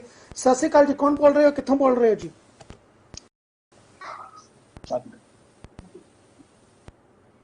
ਹੈਲੋ ਹਾਂਜੀ, ਮੈਂ ਕਾਲਰ ਚ ਅਗਰ ਸਾਡੇ ਨਾਲ ਜੁੜੇ ਹੋਏ ਨੇ, ਅਗਰ ਮੇਰੀ ਆਵਾਜ਼ ਨੂੰ ਸੁਣ ਪਾ ਰਹੇ ਨੇ, ਲੱਗਦਾ ਕਿ ਕਾਲਰ ਨੂੰ ਸਾਡੀ ਜਿਹੜੀ ਆਵਾਜ਼ ਨਹੀਂ ਪਹੁੰਚ ਰਹੀ। ਅਬਰਾਜ ਸਾਹਿਬ, ਮੈਂ ਇੱਕ ਚੀਜ਼ ਤੁਹਾਡੇ ਕੋਲ ਜ਼ਰੂਰ ਪੁੱਛਦਾ ਸੀ। ਕੱਲ ਇੱਕ ਪ੍ਰੋਗਰਾਮ ਕੀਤਾ ਸੀ ਜਿਹਦੇ ਵਿੱਚ ਖਾਸ ਤੌਰ ਤੇ ਅਸੀਂ ਇੱਕ ਵੱਡੀ ਜਿਹੜੀ ਸਾਡੇ ਵਾਸਤੇ ਚਿੰਤਾ ਹੈਗੀ ਹੈ ਉਸ ਨੂੰ ਜ਼ਾਹਰ ਕੀਤਾ ਸੀ ਕਿ ਕਈ ਲੜਕੀਆਂ ਨੂੰ ਜਿਹੜਾ ਹੈਗਾ ਅਰਬ ਕੰਟਰੀਆਂ ਦੇ ਵਿੱਚ ਬਹੁਤ ਸੋਹਣੀਆਂ ਜੋਬਾਂ ਦਾ ਦਿਖਾਵਾ ਦਿਖਾ ਕੇ ਜਾਂ ਉਹਦਾ ਛਲਾਵਾ ਦੇ ਕੇ ਉੱਥੇ ਲਿਜਾਇਆ ਜਾਂਦਾ ਹੈ। ਉੱਥੇ ਇੱਕ ਤਰੀਕੇ ਨਾਲ ਜਿਸ ਤਰ੍ਹਾਂ ਬੰਦੂਆ ਮਜ਼ਦੂਰ ਨੂੰ ਆਪਾਂ ਟ੍ਰੀਟ ਕਰਦੇ ਹਾਂ, ਉੱਥੇ ਲੜਕੀਆਂ ਨੂੰ ਜਿਹੜਾ ਟ੍ਰੀਟ ਕੀਤਾ ਜਾਂਦਾ ਹੈ। ਕਿਹਾ ਜਾਂਦਾ ਕਿ ਤੈਨੂੰ ਜਿਹੜਾ ਫਰੰਟ ਡੈਸਕ ਤੇ ਜੋਬ ਦਿੱਤੀ ਜਾਏਗੀ, ਤੈਨੂੰ ਫੂਡ ਪੈਕਿੰਗ ਦੀ ਜੋਬ ਦਿੱਤੀ ਜਾਏਗੀ, ਤੈਨੂੰ ਜਾ ਕੇ ਸਟੋਰ ਮੈਨੇਜਰ ਦੀ ਜੋਬ ਦਿੱਤੀ ਜਾਏਗੀ। ਪਰ ਉੱਥੇ ਜਾ ਕੇ ਜਿਹੜੇ ਨੇ ਘਰਾਂ ਦੇ ਵਿੱਚ ਜਿਹੜਾ ਸਫਾਈ ਤੋਂ ਲੈ ਕੇ ਬੱਚੇ ਸੰਭਾਲਣ ਤੱਕ ਸਾਰੇ ਤਰੀਕੇ ਦੀਆਂ ਜਿਹੜੀਆਂ ਨੇ ਔਖੀਆਂ ਜੋਬਾਂ ਦਿੱਤੀਆਂ ਜਾਂਦੀਆਂ ਨੇ। ਕਈ ਜਗ੍ਹਾ ਤੇ ਇੱਥੋਂ ਤੱਕ ਲੜਕੀਆਂ ਨੇ ਆ ਕੇ ਸਾਡੇ ਸ਼ੋਅ ਦੇ ਵਿੱਚ ਕਿਹਾ ਕਿ ਉਹਨਾਂ ਦਾ ਸ਼ੋਸ਼ਣ ਤੱਕ ਵੀ ਜਿਹੜਾ ਉਹ ਹੋਇਆ। ਮੈਂ ਜ਼ਰੂਰ ਤੁਹਾਡੇ ਕੋਲ ਇੱਕ ਗੱਲ ਪੁੱਛਣਾ ਚਾਹੁੰਦਾ, ਜਿਸ ਤਰ੍ਹਾਂ ਤੁਸੀਂ ਹੁਣੇ ਜ਼ਿਕਰ ਕੀਤਾ ਹੈ ਕਿ ਤੁਸੀਂ ਅਗਰ ਤੁਹਾਡੇ ਕੋਲ 1 ਲੱਖ ਪੰਜਾਬੀ ਵੀ ਆ ਜਾਏ ਤਾਂ ਤੁਸੀਂ ਉਹਨਾਂ ਸਾਰਿਆਂ ਨੂੰ ਸੈਟਲ ਕਰ ਸਕਦੇ ਹੋ। ਸਾਡੇ ਕੋਲ ਬਿਹਾਰੀ ਆਉਂਦੇ ਨੇ, ਸਾਡੇ ਕੋਲ ਯੂਪੀ ਬਿਹਾਰ ਤੋਂ ਲੋਕੀ ਆਉਂਦੇ ਨੇ, ਉਹ ਆ ਕੇ ਉੱਥੇ ਪੰਜਾਬ ਦੇ ਵਿੱਚ ਜੋਬਾਂ ਕਰਦੇ ਨੇ। ਸਾਡੇ ਪੰਜਾਬ ਦੇ ਜਿਹੜੇ ਲੋਕ ਨੇ ਉਹ 15-20 ਹਜ਼ਾਰ ਰੁਪਏ ਦੀ ਜੋਬ ਕਰਨ ਲਈ ਅਰਬ ਮੁਲਕਾਂ ਦੇ ਵਿੱਚ ਚਲੇ ਜਾਂਦੇ ਨੇ, ਉੱਥੇ ਜਾ ਕੇ ਮਜ਼ਦੂਰੀ ਕਰਦੇ ਨੇ, ਫੈਕਟਰੀਆਂ ਦੇ ਵਿੱਚ ਕੰਮ ਕਰਦੇ ਨੇ। ਇਹ ਆਪਣੇ ਆਪ 'ਚ ਅਗਰ ਸਰਕਾਰ ਸਹੀ ਤਰੀਕੇ ਨਾਲ ਜਾਂ ਇੱਕ ਸਿਸਟਮ, ਜਿਸ ਤਰ੍ਹਾਂ ਤੁਸੀਂ ਕਿਹਾ ਕਿ ਸਹੀ ਤਰੀਕੇ ਨਾਲ ਸਿਸਟਮ ਨੂੰ ਅਡਾਪਟ ਕੀਤਾ ਜਾਵੇ ਤੇ ਜਿਹੜੀ ਮੈਨ ਪਾਵਰ ਹੈ ਉਹਨੂੰ ਇੱਥੇ ਸੈਟਲ ਕੀਤਾ ਜਾਵੇ ਤੇ ਕਿੰਨੇ ਲੋਕਾਂ ਦਾ ਭਲਾ ਹੋ ਸਕਦਾ ਹੈ। ਦੇਖੋ ਮਨੀਸ਼ ਜੀ, ਅੱਜ ਸਾਡੇ ਕੋਲ ਗੋਲਡਨ ਚਾਂਸ ਹੈ। ਜਿੰਨੇ ਵੀ ਪੰਜਾਬੀ ਸਾਨੂੰ ਬਾਹਰੋਂ ਆ ਰਹੇ ਆ, ਮੈਂ ਨਹੀਂ ਚਾਹੁੰਦਾ ਕਿ ਕੋਈ ਪੰਜਾਬੀ ਦੁਬਾਰਾ ਵਾਪਸ ਬਾਹਰ ਜਾਵੇ। ਜੇ ਤੁਸੀਂ ਤਨਖਾਹ ਦੀ ਗੱਲ ਕਰਦੇ ਹੋ, ਮਨੀ ਵਾਈਜ਼ ਗੱਲ ਕਰਦੇ ਹੋ, ਜਿਹੜਾ ਬੰਦਾ ਬਾਹਰ 10-15 ਹਜ਼ਾਰ ਰੁਪਇਆ ਕਮਾਉਂਦਾ ਸੀ, ਮੈਂ ਦਾਅਵੇ ਨਾਲ ਕਹਿੰਦਾ ਕਿ ਮੈਂ 20-25 ਹਜ਼ਾਰ ਰੁਪਇਆ ਉਹਨੂੰ ਕਮਾ ਕੇ ਦੇਵਾਂਗਾ ਇੱਥੇ। ਉਹ ਇੰਨਾ ਪੈਸਾ ਕਮਾਣਗੇ ਜੀ। ਪਰ ਲੋਕੀ ਤਿਆਰ ਨੇ, ਹੁਣ ਕੋਈ ਵੀ ਬੰਦਾ ਇਸ ਲਈ ਬਾਹਰ ਜਾਣ ਨੂੰ ਤਿਆਰ ਨਹੀਂ, ਕਿਉਂਕਿ ਬੜੇ ਧੱਕੇ ਖਾ ਕੇ ਆ ਰਹੇ ਨੇ। ਮੈਨੂੰ ਇਹ ਕਹਿੰਦੇ ਨੇ ਕਿ ਅਬਰਾਜ ਸਾਹਿਬ ਸਾਨੂੰ ਸਿਰਫ ਦੱਸੋ ਅਸੀਂ ਕਰਨਾ ਕੀ ਹੈ, ਸਾਨੂੰ ਸਿਰਫ ਰੋਟੀ ਪਾਣੀ ਜੋਗਾ ਕਰ ਦਿਓ। ਮੈਂ ਕਿਹਾ ਤੁਹਾਨੂੰ ਰੋਟੀ ਪਾਣੀ ਜੋਗਾ ਨਹੀਂ, ਤੁਹਾਨੂੰ ਮੈਂ ਬਹੁਤ ਅੱਛਾ ਕਰ ਦਾਂਗਾ, ਤੁਸੀਂ ਸਾਰਾ ਟੱਬਰ ਪਾਲੋਗੇ। ਮੈਂ ਬਹੁਤ ਵੱਡੀ ਪਲੈਨਿੰਗ ਲੈ ਕੇ ਬੈਠਾ ਹਾਂ ਇਸ ਲਈ, ਔਰ ਜੋ ਮੈਂ ਕਰਨੀ ਹੈ ਲਾਗੂ, ਔਰ ਮੈਂ ਕਰ ਦਿਆਂਗਾ ਜੀ। ਕਿਉਂਕਿ ਮੈਂ ਸ਼ੁਰੂ ਤੋਂ ਬਚਪਨ ਤੋਂ ਦੇਖੋ ਮੈਂ ਜੋ ਧਾਰਿਆ ਨਾ ਕਿ ਮੈਂ ਇਹ ਕਰਨਾ, ਉਹ ਮੈਂ ਕੀਤਾ, ਔਰ ਮੈਂ ਕਾਮਯਾਬ ਰਿਹਾ। ਇੱਥੇ ਮੈਂ ਕਾਮਯਾਬ ਰਹਾਂਗਾ। ਲੋਕੀ ਮਜ਼ਾਕ ਕਰਦੇ ਸੀ ਕਿ ਭਰਾਏ ਨੇ ਕਹਿਤਾ ਜੀ ਮੈਂ ਚਾਰਟਰ ਪਲੇਨ ਕਰਾਂਗਾ ਜੀ, ਮੈਂ ਉਹ ਲਿਆਵਾਂਗਾ। ਹੱਸ ਕੇ ਲੋਕਾਂ ਨੇ ਟਾਲਤੀ ਗੱਲ। ਅੱਜ ਦੇਖੋ 3 ਪਲੇਨ ਆ ਗਏ, ਚੌਥਾ ਹੋਰ ਆ ਰਿਹਾ, 4 ਹੋਰ ਆਣਗੇ, ਮੇ ਵੀ 4 ਹੋਰ ਆਣਗੇ ਅੱਗੇ। ਸੋ ਇਹ ਜੇ ਆਪਾਂ ਧਾਰ ਲਿਆ ਤੇ ਕਰਨਾ ਤੇ ਕਰਨਾ ਹੈ। ਹੁਣ ਜਿਹੜੇ ਬੰਦਿਆਂ ਨੂੰ ਸੈੱਟ ਕਰਨਾ ਤੇ ਕਰਨਾ ਹੀ ਕਰਨਾ ਅਸੀਂ ਇੱਥੇ ਆ ਕੇ, ਜਿਸ ਤਰੀਕੇ ਨਾਲ ਵੀ ਕਰੀਏ। ਦੇਖੋ ਮੈਂ ਤੇ ਇਹ ਵੀ ਸੋਚ ਕੇ ਬੈਠਾ ਹੋਇਆ ਕਿ ਜਿਸ ਤਰ੍ਹਾਂ ਅਸੀਂ ਬੰਦੇ ਟ੍ਰੇਨਡ ਕਰ ਲੈਂਦੇ ਹਾਂ, ਉਸ ਤੋਂ ਬਾਅਦ ਅਸੀਂ ਇੱਕ ਐਪ ਬਣਾਵਾਂਗੇ। ਅਸੀਂ ਜਿਹੜੀ ਇੱਕ ਟੈਲੀਫੋਨ ਲਾਈਨ ਚਾਲੂ ਕਰਕੇ ਆਫਿਸ ਖੋਲ ਕੇ, ਸਭ ਤੋਂ ਪਹਿਲਾਂ 4 ਆਫਿਸ ਖੋਲਣੇ ਚਾਹੁੰਦਾ ਮੈਂ ਕਿ ਮੈਂ ਚੰਡੀਗੜ੍ਹ ਹੋ ਗਿਆ, ਲੁਧਿਆਣਾ ਹੋ ਗਿਆ, ਜਲੰਧਰ ਹੋ ਗਿਆ, ਅੰਮ੍ਰਿਤਸਰ, 4 ਆਫਿਸ ਖੋਲਾਂਗਾ। ਉੱਥੇ ਸਾਡੇ ਸੈਂਟਰ ਬਣ ਜਾਣਗੇ, ਆਨਲਾਈਨ ਸਾਡਾ ਹੋਏਗਾ ਸਭ ਕੁਝ। ਅੱਜ ਤੁਹਾਨੂੰ ਮੈਸਨ ਚਾਹੀਦਾ, ਅੱਜ ਤੁਹਾਨੂੰ ਟੀਵੀ ਮਕੈਨਿਕ ਚਾਹੀਦਾ, ਅੱਜ ਤੁਹਾਨੂੰ ਏਸੀ ਮਕੈਨਿਕ ਚਾਹੀਦਾ, ਨਹੀਂ ਮਿਲ ਰਿਹਾ, ਲੇਕਿਨ ਸਾਡੇ ਰੇਟ ਫਿਕਸ ਹੋਣਗੇ ਵੀ ਆਹ ਸਾਡੇ ਰੇਟ ਹੈ ਜੀ, ਤੁਸੀਂ ਕਾਲ ਕਰੋ, 1 ਘੰਟੇ ਤੁਹਾਡੇ ਕੋਲ ਸਾਡਾ ਮਕੈਨਿਕ ਪਹੁੰਚ ਜਾਏਗਾ। ਇਹ ਤੇ ਸਿਸਟਮ ਚਾਲੂ ਕਰਨਾ, ਇਹਨੂੰ ਟਾਈਮ ਲੱਗੇਗਾ, ਲੇਕਿਨ ਮੈਨੂੰ ਪਤਾ ਕਿ ਮੈਂ ਕਰ ਲਵਾਂਗਾ ਇਸ ਚੀਜ਼ ਨੂੰ। ਬਿਲਕੁਲ, ਜਿੱਦਣ ਮੈਂ ਚਾਲੂ ਕਰ ਲੈਣਾ ਸਾਰਾ, ਤੇ ਜਿਹੜਾ ਬੰਦਾ ਜੀ ਜੀ ਤੁਸੀਂ ਹੁਣ ਗੱਲ ਕੀਤੀ ਸੀ ਜਿਹੜੀ ਨਾ ਮਸਕਟ ਦੀ ਗੱਲ ਕੀਤੀ ਸੀ ਲੜਕੀਆਂ ਦੀ, ਜੀ ਮੈਂ ਜ਼ਰੂਰ ਇਹ ਪੁੱਛਣਾ ਚਾਹੁੰਦਾ ਕਿ ਜਿਸ ਤਰੀਕੇ ਦਾ ਹੁਣ ਇਹ ਸਿਸਟਮ ਹੈਗਾ, ਜੇ ਤੁਸੀਂ ਇਹਨੂੰ ਧਿਆਨ ਨਾਲ ਸਮਝਣ ਦੀ ਕੋਸ਼ਿਸ਼ ਕਰੋ, ਹੁਣ ਪੰਜਾਬ ਦੇ ਵਿੱਚੋਂ ਜਾਂ ਵੱਖ-ਵੱਖ ਭਾਰਤ ਦੇ ਸੂਬਿਆਂ ਦੇ ਵਿੱਚੋਂ ਬਹੁਤ ਸਾਰੀਆਂ ਕਾਲਾਂ ਜਿਹੜੀਆਂ ਨੇ NRIs ਨੂੰ ਜਾ ਰਹੀਆਂ ਨੇ ਕਿ ਸਾਡੇ ਬੁਰੇ ਹਾਲਾਤ ਨੇ, ਅਸੀਂ ਗੁਜ਼ਾਰਾ ਕਰਨਾ ਚਾਹੁੰਦੇ ਹਾਂ, ਸਾਨੂੰ ਕੁਝ ਪੈਸੇ ਜਿਹੜੇ ਉਹ ਭੇਜੋ, $20 ਭੇਜ ਦਿਓ, ਇੱਥੇ ਤੱਕ ਵੀ ਜਿਹੜੀਆਂ ਨੇ ਫੋਨ ਕਾਲਾਂ ਜਿਹੜੀਆਂ ਨੇ ਹੁਣ ਜਾ ਰਹੀਆਂ ਨੇ। ਮੈਂ ਜ਼ਰੂਰ ਤੁਹਾਡੇ ਕੋਲ ਇੱਕ ਪੁੱਛਣਾ ਚਾਹੁੰਦਾ ਕਿ ਜੇ ਆਪਾਂ ਇਹ ਮਦਦ ਕਰਨੀ ਹੈ, ਕਿਉਂ ਨਾ ਇੱਕ ਪ੍ਰੋਪਰ ਸਿਸਟਮ ਦੇ ਥਰੂ ਕੀਤੀ ਜਾਵੇ ਕਿ ਤਾਂ ਜੋ ਇੱਕ ਪੱਕਾ ਕਾਰੋਬਾਰ ਦਿੱਤਾ ਜਾਵੇ, ਲੋਕ ਇਸ ਚੀਜ਼ ਨੂੰ ਕਾਰੋਬਾਰ ਨਾ ਬਣਾ ਲੈਣ ਕਿ ਅਸੀਂ ਕਾਲ ਕਰਨੀ ਹੈ ਸਾਨੂੰ 20-30 ਰੁਪਏ ਜਿਹੜੇ ਉਹ ਆ ਜਾਣ। ਆਪਾਂ ਇਸ ਤਰੀਕੇ ਦਾ ਕੋਈ ਸਿਸਟਮ ਅਡਾਪਟ ਕਰੀਏ ਜਿਹਦੇ ਨਾਲ ਲੋਕਾਂ ਨੂੰ ਪੱਕੀ ਨੌਕਰੀ ਮਿਲ ਸਕੇ ਤੇ ਲੋਕ ਆਪਣੇ ਪਰਿਵਾਰਾਂ ਦੇ ਵਿੱਚ ਰਹਿਣ, ਉਹ ਬਨਵਾਸ ਨਾ ਉਹਨਾਂ ਨੂੰ ਮਿਲੇ, ਉਹਨਾਂ ਨੂੰ ਜਾ ਕੇ ਤੰਗੀ ਨਾ ਮਿਲੇ, ਤੇ ਉਹਨਾਂ ਨੂੰ ਜਾ ਕੇ ਵੱਖ-ਵੱਖ ਮੁਲਕਾਂ ਦੇ ਵਿੱਚ ਜਾ ਕੇ ਆਪਣੇ ਉੱਤੇ ਜਿਹੜਾ ਹੈ ਮਨੀਸ਼ ਜੀ, ਮੈਂ ਇਹੀ ਗੱਲ ਤੁਹਾਨੂੰ ਦੱਸ ਰਿਹਾ ਸੀ, ਮਨੀਸ਼ ਜੀ ਮੈਂ ਤੁਹਾਨੂੰ ਇਹੀ ਗੱਲ ਦੱਸ ਰਿਹਾ ਸੀ ਕਿ ਇੱਕ ਇਹੋ ਜਿਹਾ ਸਿਸਟਮ ਅਸੀਂ ਇੱਥੇ ਬਣਾ ਦਿਆਂਗੇ ਕਿ ਕਿਸੇ ਪੰਜਾਬੀ ਨੂੰ ਬਾਹਰ ਜਾਣ ਦੀ ਲੋੜ ਨਹੀਂ ਪਏਗੀ। ਮੈਂ ਜੋ ਸਿਸਟਮ ਬਣਾਇਆ, ਜੋ ਮੈਂ ਗੱਲ ਤੁਹਾਡੇ ਨਾਲ ਕਰ ਰਿਹਾ ਨਾ ਜੀ, ਕਿ ਕਿਸੇ ਵੀ ਪੰਜਾਬੀ ਨੂੰ ਪੰਜਾਬ ਤੋਂ ਬਾਹਰ ਜਾਣ ਦੀ ਨੌਬਤ ਨਹੀਂ ਆਏਗੀ। ਉਹ ਇੱਥੇ ਇੰਨੇ ਖੁਸ਼ਹਾਲ ਹੋ ਜਾਣਗੇ। ਜੋ ਬਾਹਰ ਕਮਾਉਂਦੇ ਸੀ ਨਾ, ਇਸ ਲਈ ਪੰਜਾਬੀ ਸਾਰੇ ਧੱਕੇ ਖਾ ਕੇ ਆਏ ਨੇ ਉੱਥੇ, ਅੱਜ ਉਹ ਸਭ ਕੁਝ ਕਰਨ ਨੂੰ ਤਿਆਰ ਹੈ, ਅੱਜ ਸਫਾਈ ਕਰਨ ਨੂੰ ਤਿਆਰ ਹੈ, ਫਸਲ ਕੱਟਣ ਨੂੰ ਤਿਆਰ ਨੇ। ਉਹ ਇਹ ਕਹਿੰਦੇ ਤੁਸੀਂ ਜੋ ਸਾਡੇ ਤੋਂ ਮਰਜ਼ੀ ਕਰਾ ਲਓ, ਅਸੀਂ ਕਰਨ ਨੂੰ ਤਿਆਰ ਹੈਗੇ ਹਾਂ। ਸੋ ਇੱਥੋਂ ਤੱਕ ਉਹਨੇ ਮਨ ਬਣਾ ਲਿਆ, ਉਹਨੂੰ ਪਤਾ ਕਿ ਅਸੀਂ ਭੁੱਖਿਆ ਨਹੀਂ ਮਰਨਾ, ਤੇ ਅੱਜ ਸਾਡਾ ਇਹ ਫਰਜ਼ ਬਣਦਾ ਕਿ ਅਸੀਂ ਉਹਨਾਂ ਨੂੰ ਸੰਭਾਲ ਲਈਏ। ਬਸ ਮੈਂ ਸਿਰਫ ਉਸ ਪਿੱਛੇ ਲੱਗਿਆ ਹੋਇਆ। ਮੈਂ ਵਰਿਡ ਇਸ ਕਰਕੇ ਹੈਗਾ ਕਿ ਮੈਂ ਉਹਨਾਂ ਨੂੰ ਸੰਭਾਲ ਲਵਾਂ ਕਿਸੇ ਤਰੀਕੇ ਨਾਲ, ਐਟ ਐਨੀ ਕਾਸਟ। ਔਰ ਮੇਰਾ ਪੂਰੀ ਵਾਹ ਲੱਗੀ ਹੋਈ ਹੈ, ਮੇਰੀਆਂ ਟੀਮਾਂ ਤਿਆਰ ਨੇ। ਕਾਲਰ ਜੁੜੇ ਹੋਏ ਨੇ, ਆਪਾਂ ਕਾਲਰ ਨੂੰ ਵੀ ਜਿਹੜਾ ਐਡ ਕਰਦੇ ਪ੍ਰੋਗਰਾਮ ਦੇ ਵਿੱਚ। ਸਤਿ ਸ਼੍ਰੀ ਅਕਾਲ ਜੀ, ਕੌਣ ਬੋਲ ਰਹੇ ਹੋ ਤੇ ਕਿੱਥੋਂ ਬੋਲ ਰਹੇ ਹੋ ਜੀ? ਮਨੀਸ਼ ਜੀ ਸਤਿ ਸ਼੍ਰੀ ਅਕਾਲ ਜੀ। ਸਤਿ ਸ਼੍ਰੀ ਅਕਾਲ ਜੀ। ਹੈਲੋ ਮਨੀਸ਼ ਜੀ, ਮੈਂ ਐਡਮਿੰਟਨ ਕੈਨੇਡਾ ਤੋਂ ਬੋਲ ਰਿਹਾ ਜੀ। ਜੀ ਜੀ ਵੀਰ ਜੀ, ਮੇਰਾ ਸਵਾਲ ਇਹ ਹੈ ਜੀ ਕਿ ਪਹਿਲਾਂ ਤਾਂ ਰਾਏ ਸਾਹਿਬ ਦਾ ਬਹੁਤ ਬਹੁਤ ਧੰਨਵਾਦ, ਜਿਹੜੀ ਉਹ ਮਨੁੱਖੀ ਜੋ ਮਨੁੱਖਤਾ ਦੀ ਸੇਵਾ ਕਰ ਰਹੇ ਨੇ। ਤੇ ਮੈਂ ਇਹ ਚਾਹੁੰਦਾ ਜੀ, ਜੇ ਅਸੀਂ ਇੱਥੋਂ ਕੁਝ ਕੰਟਰੀਬਿਊਟ ਕਰਨਾ ਹੋਵੇ, ਅਸੀਂ ਕਿਵੇਂ ਕੰਟਰੀਬਿਊਟ ਕਰ ਸਕਦੇ ਹਾਂ ਸਰਬੱਤ ਦਾ ਭਲਾ ਟਰੱਸਟ ਨੂੰ? ਬਿਲਕੁਲ ਅਪਰਾਜ ਸਾਹਿਬ, ਸਾਡੇ ਇੱਕ ਐਡਮਿੰਟਨ ਤੋਂ ਜਿਹੜੇ ਕਾਲਰ ਜੁੜੇ ਹੋਏ ਨੇ, ਉਹ ਤੁਹਾਨੂੰ ਬੇਨਤੀ ਕਰ ਰਹੇ ਨੇ ਕਿ ਤੁਹਾਡੇ ਉਹਨਾਂ ਨੇ ਪਹਿਲਾਂ ਕੰਮ ਦਾ ਐਪਰੀਸ਼ੀਏਟ ਕੀਤਾ, ਤੇ ਜ਼ਰੂਰ ਉਹ ਕਹਿੰਦੇ ਨੇ ਕਿ ਅਗਰ ਅਸੀਂ ਕੋਈ ਕੰਟਰੀਬਿਊਟ ਕਰਨਾ ਹੋਵੇ ਤੇ ਕਿਸ ਤਰੀਕੇ ਨਾਲ ਕੰਟਰੀਬਿਊਟ ਕਰ ਸਕਦੇ ਤੁਹਾਡੇ ਇਸ ਪ੍ਰੋਸੈਸ ਦੇ ਵਿੱਚ?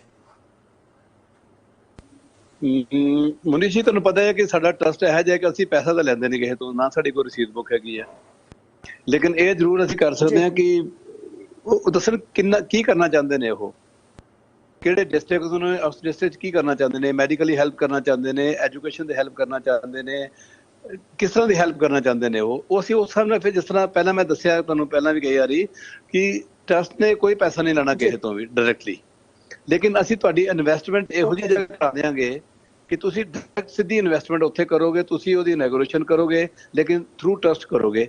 ਟਰਸਟ ਦੇ ਵਿੱਚ ਕੈਸ਼ ਦੇ ਮਾਮਲੇ 'ਚ ਟਰਸਟ ਨੇ ਬਿਲਕੁਲ ਨਹੀਂ ਆਉਣਾ, ਲੇਕਿਨ ਅਸੀਂ ਤੁਹਾਡਾ ਪੈਸਾ ਬਿਲਕੁਲ ਸਹੀ ਜਗ੍ਹਾ ਲਵਾਵਾਂਗੇ ਕਿ ਜੇ ਤੁਸੀਂ ਮਹਿਸੂਸ, ਜਿੱਦਾਂ ਹੁਣ ਸਾਡੀਆਂ ਲੈਬੋਰਟਰੀਜ਼ ਚੱਲ ਰਹੀਆਂ ਨੇ ਇਸ ਵੇਲੇ, 17 ਲੈਬੋਰਟਰੀਜ਼ ਸਾਡੀਆਂ ਚੱਲ ਰਹੀਆਂ ਨੇ ਇਸ ਵੇਲੇ, ਜਿਹੜੀਆਂ ਕਿ 13% ਦੇ ਕੰਮ ਕਰ ਰਹੇ ਹਾਂ ਅਸੀਂ। ਜਿਹੜੇ ਟੈਸਟ ਮਾਰਕੀਟ ਵਿੱਚ ਪੂਰਾ ਪੈਕੇਜ ਮਿਲਦਾ, ਬਲੱਡ ਟੈਸਟ ਦਾ, ਯੂਰਿਨ, ਸਾਰੇ ਟੈਸਟਾਂ ਦਾ, ਇਹ ਤਕਰੀਬਨ 3500 ਰੁਪਏ ਦਾ ਟੈਸਟ ਹੈ, ਔਰ ਅਸੀਂ ਉਹ 380 ਰੁਪਏ 'ਚ ਕਰਦੇ ਹਾਂ ਜੀ।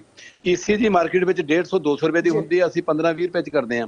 ਸੋ ਇਸ ਤਰ੍ਹਾਂ ਲੈਬੋਰਟਰੀ ਸਾਡੇ ਖੁੱਲ ਰਹੀਆਂ ਨੇ। ਅਗਰ ਇਹ ਕੁਝ ਕਰਨਾ ਚਾਹੁੰਦੇ ਨੇ ਤੇ ਆਪਣੇ ਏਰੀਏ ਵਿੱਚ ਇੱਕ ਲੈਬੋਰਟਰੀ ਖੋਲ ਦੇਣ, ਉਹ 'ਚ ਇਨਵੈਸਟਮੈਂਟ ਕਰਨੀ ਚਾਹੁੰਦੇ ਨੇ, ਇਨਵੈਸਟਮੈਂਟ ਕਰ ਦੇਣ, ਇਕਵਿਪਮੈਂਟ ਦੇ ਦੇਣ, ਸਭ ਕੁਝ ਦੇ ਦੇਣ, ਬਿਲਡਿੰਗ ਕਰ ਦੇਣ ਸਾਰਾ, ਤੇ ਉਹ ਰਨ ਅਸੀਂ ਕਰ ਦਾਂਗੇ। ਇਹਨਾਂ ਦੇ ਨਾਮ ਦੇ ਉੱਤੇ ਲੈਬੋਰਟਰੀ ਚੱਲ ਪਏਗੀ। ਉਹ ਰਨਿੰਗ ਕਾਸਟ ਜਿਹੜੀ ਆਪਾਂ ਇਹਨਾਂ ਤੇ ਨਹੀਂ ਪਾਵਾਂਗੇ, ਉਹ ਸਾਡੀ ਆਪਣੀ ਪਾਵਾਂਗੇ। ਇਹਦੇ 'ਚ ਨਾ, ਇਹ ਤੇ ਮਨੀਸ਼ ਜੀ ਮੈਂ ਇੱਕ ਗੱਲ ਦੱਸਾਂ, ਜਿੰਨੀਆਂ ਸਾਡੀਆਂ ਲੈਬੋਰਟਰੀ ਚੱਲਦੀਆਂ, ਦੇਖੋ 31 ਦਸੰਬਰ ਤੱਕ ਮੇਰਾ ਟੀਚਾ ਹੈ ਕਿ ਮੈਂ 50 ਲੈਬੋਰਟਰੀਆਂ ਖੋਲਣੀਆਂ ਨੇ।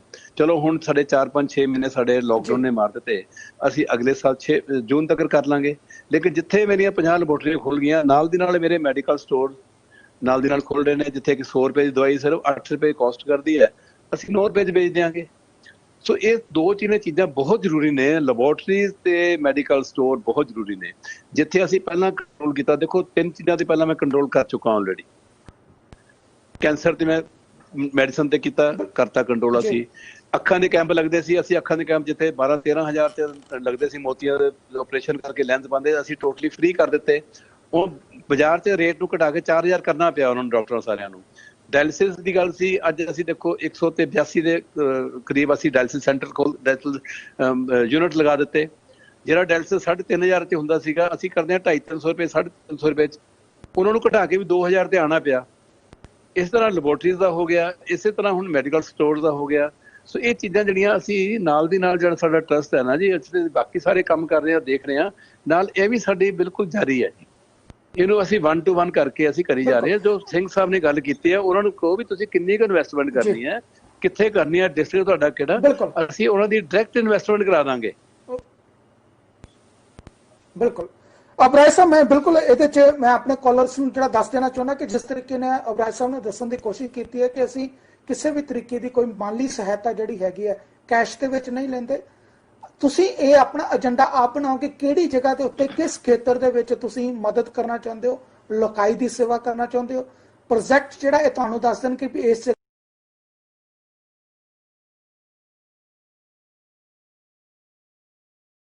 ਮਸ਼ੀਨ ਜਿਹੜੀ ਆ ਉਹ ਪ੍ਰੋਵਾਈਡ ਕਰਾ ਦਿੱਤੀ ਜਾਵੇਗੀ ਤੇ ਉਹਦੇ ਨਾਲ ਤੁਸੀਂ ਜਿਹੜਾ ਉੱਥੇ ਆਪਣੇ ਇਲਾਕੇ ਦੇ ਵਿੱਚ ਜਿਹੜਾ ਉਹ ਲਾ ਸਕਦੇ ਹੋ।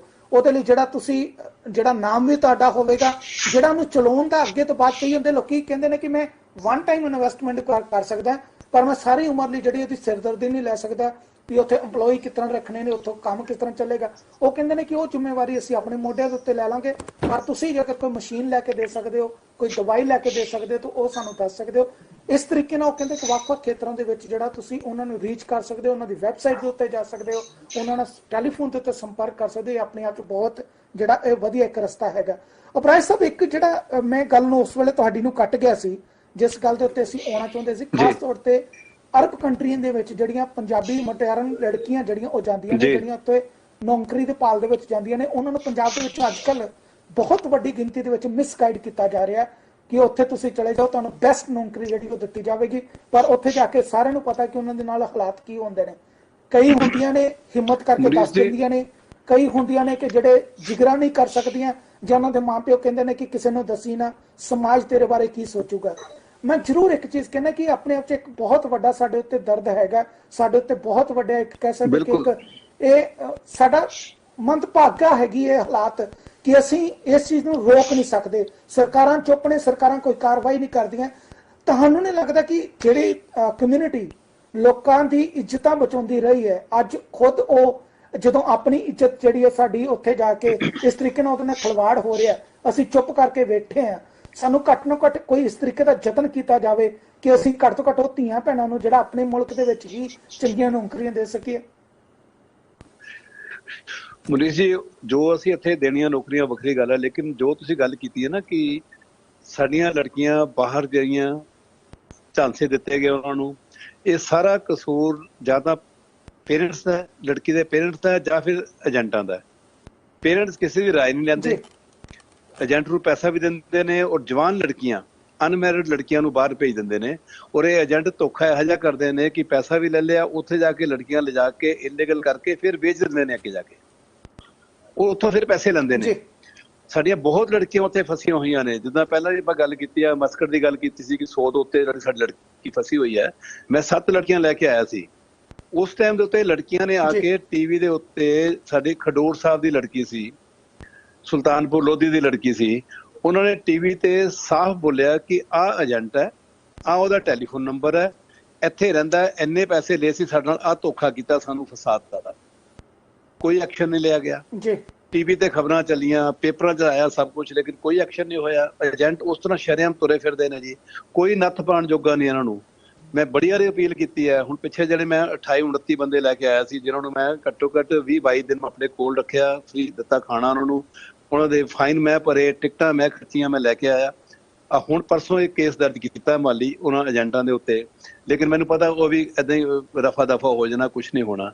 ਸੋ ਇਹਨਾਂ ਏਜੰਟਾਂ ਨੂੰ ਨੱਥ ਪਾਉਣ ਦੀ ਬਹੁਤ ਲੋੜ ਹੈ। ਇਹ ਗਵਰਨਮੈਂਟ ਨੂੰ ਸਟ੍ਰਿਕਟਲੀ ਐਕਸ਼ਨ ਲੈਣਾ ਪਏਗਾ ਕਿ ਇਹ ਜਿਹੜੇ ਏਜੰਟ ਨੇ ਸਾਡੀਆਂ ਧੀਆਂ ਭੈਣਾਂ ਨੂੰ ਰੋਲ ਨੇ ਉੱਥੇ, ਸਾਡੇ ਬੰਦਿਆਂ ਨੂੰ ਰੋਲ ਨੇ, ਸਾਡੀ ਜਵਾਨੀ ਰੋਲ ਰਹੀ ਹੈ ਪੂਰੀ ਉੱਤੇ, ਇਹਨਾਂ ਦੇ ਨੱਥ ਪਾਈ ਜਾਣ। ਇਹ ਸਿਰਫ ਆਪਣਾ 1.5-2 ਲੱਖ ਲੈ ਕੇ ਇਹਨਾਂ ਦਾ ਮਸਲਾ ਪੂਰਾ ਹੋ ਗਿਆ ਜੀ। ਬੰਦਾ ਧੱਕੇ ਖਾਵੇ, ਉੱਥੇ ਜਾ ਕੇ ਸੁਸਾਈਡ ਕਰ ਜੇ, ਜੋ ਮਰਜ਼ੀ ਕਰ ਜੇ, ਇਹ ਸਿਹਤ ਤੇ ਕੀ ਅਸਰ ਹੈ? ਇਹਨਾਂ ਨੇ ਪੈਸਾ ਆਪਣੀ ਜੇਬ 'ਚ ਪਾ ਲਿਆ, ਬਸ ਗੱਲ ਖਤਮ ਹੋ ਗਈ ਜੀ। ਸੋ ਆਪਾਂ ਨੂੰ ਬਹੁਤ ਜ਼ਰੂਰੀ ਹੈ ਇਹਨਾਂ ਤੇ ਸਟ੍ਰਿਕਟ ਐਕਸ਼ਨ ਲੈ ਕੇ ਇਹਨਾਂ ਸਾਰਿਆਂ ਨੂੰ ਅੰਦਰ ਕਰਨਾ ਚਾਹੀਦਾ। ਮੈਂ ਤੇ ਪਿੱਛੇ ਰੋਲਾ ਪਾਇਆ, ਮੈਂ ਕਿਹਾ ਜਿਹੜੇ ਬੰਦੇ ਆਏ ਨੇ ਇਹਨਾਂ ਨੇ ਪੈਸੇ ਦੇ ਕੇ ਗਏ ਨੇ, ਉਹਨਾਂ ਨੂੰ ਮੈਂ ਟਿਕਟਾਂ ਫ੍ਰੀ ਦਿੱਤੀਆਂ, ਸਭ ਕੁਝ ਮੈਂ ਖਰਚੇ ਕਰਕੇ ਆਇਆ, ਕਮ ਸੇ ਕਮ ਉਹਦੇ ਪੈਸੇ ਤਾਂ ਵਾਪਸ ਦਵਾਓ। ਬੰਦਾ ਉੱਥੇ 15 ਦਿਨ ਰਹਿੰਦਾ, ਨੌਕਰੀ ਨਹੀਂ ਮਿਲਦੀ, ਕੁਛ ਨਹੀਂ ਮਿਲਦਾ, ਏਜੰਟ ਸਾਡਾ ਆਪਣਾ ਖਾਸੇ ਲੈ ਕੇ ਬਹਿ ਗਿਆ, ਬੰਦਾ ਸੁਸਾਈਡ ਕਰਕੇ ਡੈਡ ਬੋਡੀ ਸਾਨੂੰ ਲਿਆਉਣੀ ਪੈਂਦੀ ਹੈ। ਸੋ ਇਹ ਸਾਨੂੰ ਨਾ ਇੱਕ ਕਾਨੂੰਨ ਬਹੁਤ ਸਾਨੂੰ ਬਣਾਉਣਾ ਪੈਣਾ ਹੈ, ਬਹੁਤ ਸਖਤੀ ਕਰਕੇ ਕਰਨਾ ਪੈਣਾ, ਇਹਨਾਂ ਦੇ ਨੱਥ ਪਾਣੀ ਪੈਣੀ ਹੈ ਜੀ। ਅਪਰਾਧ ਸਾਹਿਬ, ਕਾਨੂੰਨ ਉਹਨਾਂ ਚਿਰ ਨਹੀਂ ਬਣਦੇ, ਕਾਰਵਾਈਆਂ ਉਹਨਾਂ ਚਿਰ ਨਹੀਂ ਹੁੰਦੀਆਂ ਜਿੰਨਾ ਚਿਰ ਲੋਕ ਜਿਹੜੇ ਨੇ ਆਵਾਜ਼ ਨਹੀਂ ਬਣਾਉਂਦੇ ਜਾਂ ਆਵਾਜ਼ ਆਪਣੀ ਜਿਹੜੀ ਹੈ ਉਹਨੂੰ ਇਕੱਠੇ ਨਹੀਂ ਕਰਦੇ। ਤੁਸੀਂ ਪੰਜਾਬ ਦੀ ਆਵਾਮ ਨੂੰ ਕਿਸ ਤਰੀਕੇ ਨਾਲ ਬੇਨਤੀ ਕਰਨਾ ਚਾਹੋਗੇ ਕਿ ਘੱਟ ਤੋਂ ਘੱਟ ਹੁਣ ਜਿਸ ਤਰੀਕੇ ਨਾਲ ਤੁਹਾਡੇ ਉਪਰਾਲੇ ਕੀਤੇ ਜਾ ਰਹੇ ਨੇ, ਤੁਹਾਡੇ ਵੱਲ ਵੇਖ ਕੇ ਬਹੁਤ ਸਾਰੇ ਹੋਰ ਵੀ ਨੌਜਵਾਨ ਨੇ, NRIs ਨੇ, ਜਿਹੜੇ ਲਗਾਤਾਰ ਤੁਹਾਡੇ ਵਿੱਚ ਆ ਕੇ ਹਮ ਸਫਰ ਬਣਨਾ ਚਾਹੁੰਦੇ ਨੇ, ਤੁਹਾਡਾ ਸਾਥ ਦੇਣਾ ਚਾਹੁੰਦੇ ਨੇ, ਤੁਹਾਡੇ ਇਸ ਕਾਰਵਾਂ ਨੂੰ ਅੱਗੇ ਲੈ ਕੇ ਜਾਣਾ ਚਾਹੁੰਦੇ ਨੇ, ਪਰ ਅਲਟੀਮੇਟਲੀ ਸਾਨੂੰ ਕੋਈ ਨਾ ਕੋਈ ਤੇ ਇਹਦਾ ਪ੍ਰੋਪਰ ਤੌਰ ਤੇ ਹੱਲ ਕਰਨਾ ਪਵੇਗਾ ਨਾ ਕਿ ਅਸੀਂ ਘੱਟ ਤੋਂ ਘੱਟ ਹਰ ਵਾਰੀ ਜਿਹੜਾ ਪ੍ਰੋਗਰਾਮ ਕਰਕੇ ਸਿਰਫ ਸਰਕਾਰਾਂ ਨੂੰ ਨਿੰਦ ਕੇ ਨਾ ਚਲੇ ਜਾਈਏ। ਕੋਈ ਇਸ ਤਰੀਕੇ ਦੀ ਆਪਾਂ ਗੱਲ ਕਰੀਏ ਕਿ ਜਿਹਦੇ ਨਾਲ ਇੱਕ ਵਧੀਆ ਤਰੀਕੇ ਦਾ ਉਪਰਾਲਾ ਹੋ ਸਕੇ, ਇਹੋ ਜਿਹੇ ਏਜੰਟਾਂ ਨੂੰ ਜਿਹੜਾ ਅੰਦਰ ਕਰਨ ਵਾਸਤੇ ਸਰਕਾਰਾਂ ਉੱਤੇ ਜ਼ੋਰ ਪਾ ਸਕੀਏ ਕਿ ਜੇ ਤੁਸੀਂ ਇੰਨੇ ਟਾਈਮ ਦੇ ਵਿੱਚ ਇਹ ਏਜੰਟਾਂ ਦੇ ਉੱਤੇ ਕਾਰਵਾਈ ਨਾ ਕੀਤੀ ਤਾਂ ਫਿਰ ਲੋਕਾਂ ਦੇ ਗੁੱਸੇ ਦਾ ਤੁਹਾਨੂੰ ਸਾਹਮਣਾ ਕਰਨਾ ਪਵੇਗਾ। ਤੁਸੀਂ ਆਪਣੇ ਵੱਲੋਂ ਪੰਜਾਬੀ ਜਿਹੜੇ ਲੋਕ ਨੇ ਉਹਨਾਂ ਨੂੰ ਕੀ ਅਪੀਲ ਕਰਨਾ ਚਾਹੁੰਦੇ ਹੋ? ਉਹਨਾਂ ਦੇ ਵਿੱਚ ਕਿਸ ਤਰੀਕੇ ਨਾਲ ਹੌਸਲਾ ਜਿਹੜਾ ਉਹ ਲੈ ਕੇ ਆਉਣਾ ਚਾਹੁੰਦੇ ਕਿ ਭਾਈ ਥੋੜਾ ਜਿਹਾ ਹੌਸਲਾ ਕਰੋ, ਆਪਾਂ ਪੰਜਾਬੀ ਕੌਮ ਨੂੰ ਇੰਨੇ ਭਾਰ ਪਏ ਨੇ, ਸਾਡੇ ਉੱਤੇ ਇੰਨੀਆਂ ਚੁਣੌਤੀਆਂ ਆਈਆਂ ਨੇ, ਅਸੀਂ ਕਦੀ ਵੀ ਜਿਹੜੇ ਇਸ ਤਰੀਕੇ ਨਾਲ ਨਹੀਂ ਡਰੇ ਤੇ ਅੱਜ ਵੀ ਇਸ ਤਰੀਕੇ ਦੇ ਹਾਲਾਤਾਂ ਤੋਂ ਨਹੀਂ ਡਰਨਾ ਚਾਹੀਦਾ। ਦੇਖੋ ਮਨੀਸ਼ ਜੀ, ਮੈਂ ਇੱਕ ਗੱਲ ਪਹਿਲਾਂ ਜਾਣਦਾ, ਮੈਂ ਹਮੇਸ਼ਾ ਕਹਿੰਦਾ ਹੁੰਦਾ ਗੱਲ ਕਿ ਜਿਹੜਾ ਵੀ ਬੰਦਾ, ਕੋਈ ਫੈਮਿਲੀ ਚਾਹੇ ਜਿੰਨੀ ਮਰਜ਼ੀ ਲੋੜਵੰਦ ਹੈ, ਜਵਾਨ ਲੜਕੀ ਨੂੰ ਭੇਜ ਰਹੇ ਨੇ ਬਾਹਰ ਨਾ ਜੀ, ਕਮ ਸੇ ਕਮ ਤੁਸੀਂ, ਮੇਰੇ ਹਰ ਡਿਸਟ੍ਰਿਕਟ ਮੇਰੇ ਆਫਿਸ ਹੈ, ਮੈਂ ਹਮੇਸ਼ਾ ਕਹਿੰਦਾ ਕਿ ਤੁਸੀਂ ਯਾਰ ਕਮ ਸੇ ਕਮ ਤੁਹਾਨੂੰ ਵੀਜ਼ਾ ਆਉਂਦਾ, ਤੁਹਾਨੂੰ ਅਪਾਇੰਟਮੈਂਟ ਲੈਟਰ ਆਉਂਦੀ ਹੈ, ਸਾਨੂੰ ਚੈੱਕ ਤੇ ਕਰਾ ਲਓ, ਸਾਨੂੰ ਲੈਟਰ ਦਿਓ, ਸਾਨੂੰ ਸਭ ਕੁਝ ਦਿਓ, ਅਸੀਂ ਇੱਕ ਹਫ਼ਤੇ ਵਿੱਚ ਤੁਹਾਨੂੰ ਵੈਰੀਫਾਈ ਕਰ ਦਾਂਗੇ ਕਿ ਜਿੱਥੇ ਸਾਡੀ ਬੱਚੀ ਜਾ ਰਹੀ ਹੈ ਇਹ ਠੀਕ ਜਗ੍ਹਾ ਜਾ ਕੇ ਫਸ ਤਾਂ ਨਹੀਂ ਜਾਏਗੀ। ਲੇਕਿਨ ਕੋਈ ਨਹੀਂ ਪੁੱਛਦਾ, ਪੇਰੈਂਟਸ ਇਹ ਕਹਿੰਦੇ ਨਹੀਂ ਠੀਕ ਹੈ ਜੀ, ਸਾਡੀ ਤਾਂ ਬੱਚੀ, ਅਸੀਂ ਪੈਸੇ ਏਜੰਟ ਨੂੰ ਸਾਡੀ ਬੱਚੀ ਸੈੱਟ ਹੋ ਗਈ, ਔਰ ਜਵਾਨ ਲੜਕੀਆਂ ਨੂੰ ਉੱਥੇ ਬਾਹਰ ਭੇਜ ਦਿੰਦੇ ਨੇ। ਬੇਵਕੂਫੀ ਸਭ ਤੋਂ ਪਹਿਲਾਂ ਵੱਡੀ ਉਹਨਾਂ ਦੀ, ਅਸੀਂ ਏਜੰਟਾਂ ਨੂੰ ਤਾਂ ਬਾਅਦ ਚ ਕਹੀਏ ਨਾ ਜੀ, ਪਹਿਲਾਂ ਅਸੀਂ ਪੇਰੈਂਟਸ ਨੂੰ ਮੈਂ ਦੋਸ਼ ਦਿੰਦਾ ਕਿ ਉਹ ਪੇਰੈਂਟਸ ਬੇਵਕੂਫੀ ਕਰਦੇ ਆ। ਅੱਜ ਵੀ ਸਾਨੂੰ ਪੁੱਛਣ, ਅਸੀਂ ਕਰਨ ਨੂੰ ਤਿਆਰ ਹੈਗੇ ਆ, ਦੱਸਦੇ ਆ ਸਾਰਾ ਕੁਝ ਆਪਾਂ, ਲੇਕਿਨ ਨਹੀਂ, ਉਹ ਨਹੀਂ ਸੁਣਦੇ ਕਿਸੇ ਦੀ ਵੀ ਗੱਲ। ਇਹ ਅਪਰਾਧ ਸਾਹਿਬ, ਸਭ ਤੋਂ ਵੱਡੀ ਚਿੰਤਾ ਪਤਾ ਕਿ ਸਾਡੇ ਪੰਜਾਬੀਆਂ 'ਚ ਇੱਕ ਸਭ ਤੋਂ ਵੱਡੀ ਕਾਢ ਹੈਗੀ ਹੈ ਕਿ ਮੇਰੇ ਸ਼ਰੀਕ ਨੂੰ ਨਾ ਪਤਾ ਲੱਗ ਜੇ, ਮੇਰੇ ਗਵਾਂਢ ਦੇ ਵਿੱਚ ਨਾ ਪਤਾ ਲੱਗ ਜੇ, ਕਿਤੇ ਕੋਈ ਨਿਸ਼ ਨਾ ਮਾਰ ਦੇ। ਇਸ ਤਰੀਕੇ ਦੇ ਜਦੋਂ ਹਰਕਤਾਂ ਦਿਮਾਗ ਦੇ ਵਿੱਚ ਸਾਡੇ ਹੁੰਦੀਆਂ ਨੇ ਤਾਂ ਅਸੀਂ ਵੀ ਚੁੱਪ ਕਰਕੇ ਬੈਠੇ ਰਹਿੰਦੇ ਕਿ ਪਹਿਲਾਂ ਚਲੇ ਜਾਣ ਦੇ, ਬਾਅਦ ਚ ਦੱਸਾਂਗੇ, ਫਿਰ ਹੀ ਆਪਣੀ ਜਿਹੜੀ ਆ ਸੋਤਨ ਹੈਗੀਆਂ ਜਾਂ ਕਿਸੇ ਵੀ ਤਰੀਕੇ ਦਾ ਸ਼ਰੀਕ ਹੈ ਉਹਨੂੰ ਜਾ ਕੇ ਆਪਾਂ ਜਿਹੜਾ ਲੱਡੂ ਖਵਾ ਕੇ ਆਵਾਂਗੇ ਕਿ ਹੁਣ ਵੇਖੋ ਸਾਡੇ ਬੱਚੇ ਜਿਹੜੇ ਨੇ ਵਿਦੇਸ਼ਾਂ ਚਲੇ ਗਏ ਨੇ, ਜਿਹਦੇ ਕਰਕੇ ਆਪਾਂ ਲੁਕਾ ਕੇ ਜਿਹੜੇ ਕੰਮ ਕਰਦੇ ਉਹ ਜ਼ਿਆਦਾ ਖਰਾਬ ਹੈਗੇ ਨੇ।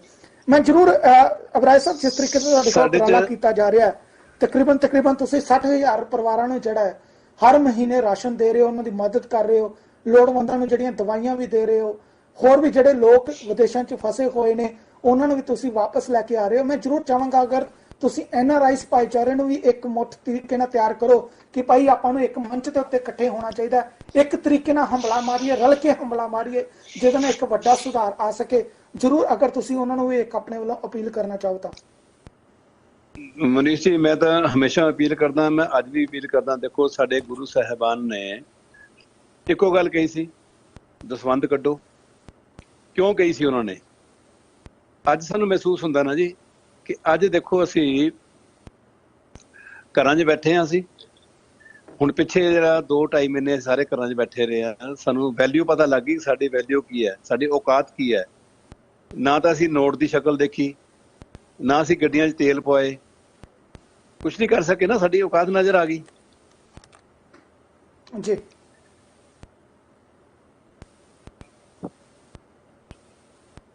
ਬਿਲਕੁਲ, ਇਹ ਅਬਰਾਜ ਸਾਹਿਬ ਜਿਸ ਤਰ੍ਹਾਂ ਦੱਸ ਰਹੇ ਸੀ ਕਿ ਆਪਾਂ ਨੂੰ ਸਮੇਂ ਨੇ ਇੱਕ ਵਾਰੀ ਚੇਤਾ ਦਿੱਤਾ, ਇੱਕ ਵਾਰੀ ਆਪਾਂ ਨੂੰ ਦੱਸ ਦਿੱਤਾ ਕਿ ਅਸੀਂ ਕਿਹੜੇ ਹਾਲਾਤਾਂ ਦੇ ਵਿੱਚ ਰਹਿ ਗਏ। ਸਾਨੂੰ ਇੱਕ ਵਾਰੀ ਪਤਾ ਲੱਗ ਗਿਆ ਵੀ ਸਾਡੇ ਜ਼ਮੀਨ ਦੇ ਉੱਤੇ ਪੈਰ ਕਿੰਨੇ ਕੁ ਲੱਗੇ ਹੋਏ ਨੇ ਤੇ ਸਾਨੂੰ ਕਿਸ ਤਰੀਕੇ ਨਾਲ ਵਰਕ ਕਰਨ ਦੀ ਲੋੜ ਹੈ। ਜੀ ਅਬਰਾਏ ਸਾਹਿਬ। ਔਰ ਸਾਡੀਆਂ ਰਿਕੁਆਇਰਮੈਂਟਸ ਕੀ ਨੇ? ਦੇਖੋ ਗੁਰੂ ਸਾਹਿਬ ਨੇ ਕਿਹਾ ਸੀ ਦਸਵੰਧ ਕੱਢੋ, ਕੁਝ ਸੋਚ ਕੇ ਕਿਹਾ ਸੀ ਉਹਨਾਂ ਨੇ। ਅੱਜ ਉਹ ਟਾਈਮ ਆ ਗਿਆ। ਅੱਜ ਦੇਖੋ ਅੱਜ ਭੁੱਖਮਰੀ ਹੈ, ਫੈਲ ਰਹੀ ਹੈ, ਔਰ ਲੋਕਾਂ ਕੋਲ ਖਾਣ ਨੂੰ ਖਾਣਾ ਨਹੀਂ ਹੈ, ਐਜੂਕੇਸ਼ਨ ਲਈ ਕੁਛ ਨਹੀਂ ਉਹਨਾਂ ਕੋਲ। ਮਤਲਬ ਇਹ ਸਾਰੀਆਂ ਚੀਜ਼ਾਂ ਅੱਜ ਲੋੜ ਹੈ। ਅੱਜ ਸਾਡਾ ਜਿਹੜਾ ਦਸਵੰਧ ਸੀ ਕਿਹਾ ਸੀ ਨਾ ਗੁਰੂ ਸਾਹਿਬ ਨੇ, ਅੱਜ ਉਹ ਕੰਮ ਆਣਾ ਕਿ ਲੋੜਵੰਦ ਨੂੰ ਦਿਓ, ਲੋੜਵੰਦ ਦੇ ਮੂੰਹ 'ਚ ਖਾਣਾ ਪਾਓ, ਲੋੜਵੰਦ ਨੂੰ ਦਵਾਈਆਂ ਮੈਡੀਸਨ ਦਿਓ, ਸਭ ਕੁਝ ਦਿਓ। ਅੱਜ ਲੋੜ ਹੈ। ਅੱਜ ਮੈਂ ਇੱਕੋ ਇੱਕ ਅਪੀਲ ਕਰਦਾ ਜਿੰਨੇ ਸਾਡੇ ਬਾਹਰ ਬੈਠੇ ਨੇ ਜਾਂ ਸਾਡੇ ਇੰਡੀਆ 'ਚ ਵੀ ਹੈ ਕਿ ਜੋ ਅਸੀਂ ਕਮਾ ਰਹੇ ਹਾਂ ਭਾਈ, ਦਸਵੰਧ ਕੱਢੋ ਔਰ ਆਪਣੇ ਹੱਥੀਂ ਇਹਨਾਂ ਬੰਦਾਂ ਤੇ ਲਾਓ ਜਿਨ੍ਹਾਂ ਕੋਲ ਰਾਸ਼ਨ ਨਹੀਂ ਹੈ, ਜਿਨ੍ਹਾਂ ਕੋਲ ਫੀਸਿਸ ਨਹੀਂ ਹੈ, ਜਿਨ੍ਹਾਂ ਕੋਲ ਮੈਡੀਸਨ ਨਹੀਂ ਹੈ। ਸੋ ਇਹ ਆਪਾਂ ਬਚਾਈਏ, ਤਾਂ ਹੀ ਅਸੀਂ ਪੰਜਾਬ ਬਚਾ ਸਕਦੇ ਹਾਂ। ਜੇ ਅਸੀਂ ਇੰਨੇ ਕੁ ਪੰਜਾਬੀ ਬਾਹਰ ਬੈਠੇ ਹਾਂ, NRIs ਬੈਠੇ ਨੇ, ਸਾਡੇ ਲਈ ਕੋਈ ਵੱਡੀ ਗੱਲ ਨਹੀਂ ਹੈ। ਅਗਰ ਅਸੀਂ ਦਸਵੰਧ ਕੱਢੀਏ ਤੇ ਸਾਰੇ ਪੰਜਾਬ ਨੂੰ ਆਪਾਂ ਇੱਕਦਮ ਹੱਥਾਂ 'ਚ ਚੁੱਕ ਸਕਦੇ ਹਾਂ। ਕੋਈ ਸਾਡਾ ਪੰਜਾਬੀ ਭੁੱਖਾ ਨਹੀਂ ਸੋਏਗਾ, ਕੋਈ ਸਾਡਾ ਪੰਜਾਬੀ ਮਰੇਗਾ ਨਹੀਂ ਆ, ਕਿਉਂਕਿ ਅਸੀਂ ਇੰਨੇ ਸਟਰੋਂਗ ਹੈਗੇ ਆ ਬਾਹਰ। ਇੱਕ ਦਸਵੰਧ ਹੀ ਕੱਢਣਾ ਨਾ, ਤੇ ਗੁਰੂ ਸਾਹਿਬ ਦੀ ਗੱਲ ਮੰਨ ਲਓ। ਮੈਂ ਨਹੀਂ ਕਹਿੰਦਾ ਮੈਨੂੰ ਦਿਓ, ਮੈਂ ਤਾਂ ਕਹਿੰਦਾ ਡਾਇਰੈਕਟ ਲਾਓ, ਆਪਣੇ ਪਿੰਡ ਨੂੰ ਸੰਭਾਲ ਲਓ। ਆਪਣੇ ਪਿੰਡ 'ਚ ਕਿੰਨੇ ਕੁ ਬੰਦੇ ਆ, ਆਪਣਾ ਪਿੰਡ ਸੰਭਾਲੋ, ਆਪਣਾ ਡਿਸਟ੍ਰਿਕਟ ਸੰਭਾਲੋ, ਆਪਣੇ ਸਟੇਟ ਨੂੰ ਸੰਭਾਲੋ। ਸਟੇਟ ਤੋਂ ਬਾਅਦ ਅਸੀਂ ਬਾਹਰ ਜਾਈਏ। ਦੇਖੋ ਮੈਂ ਤੇ ਹੁਣ ਵੀ ਕਹਿੰਦਾ ਸਰਵਰ ਦਾ ਭਲਾ ਚੈਰੀਟੇਬਲ ਟਰਸਟ ਵੱਲੋਂ ਅੱਜ ਵੀ ਮੈਂ ਜਿਹੜੀ ਫਲਾਈਟਾਂ ਲੈ ਕੇ ਆਇਆ ਨਾ ਮਨੀਸ਼ ਜੀ, ਮੈਂ ਕਦੇ ਪੰਜਾਬ ਬਾਰੇ ਅੱਜ ਵੀ ਨਹੀਂ ਸੋਚਿਆ। ਬਾਕੀ ਸਟੇਟਾਂ ਸਾਡੇ ਪੰਜਾਬ ਬਾਰੇ ਸੋਚਣ ਨਾ ਸੋਚਣ ਉਹ ਬਾਅਦ ਦੀ ਗੱਲ ਹੈ, ਲੇਕਿਨ ਮੇਰਾ ਦਿਲ ਨਹੀਂ ਮੰਨਦਾ ਕਿ ਨਹੀਂ ਯਾਰ। ਮੈਂ ਕਹਿੰਦਾ ਪੰਜਾਬ ਆਪਣਾ ਤੇ ਹਰਿਆਣਾ ਵੀ ਆਪਣਾ ਤੇ ਹਿਮਾਚਲ ਵੀ ਆਪਣਾ।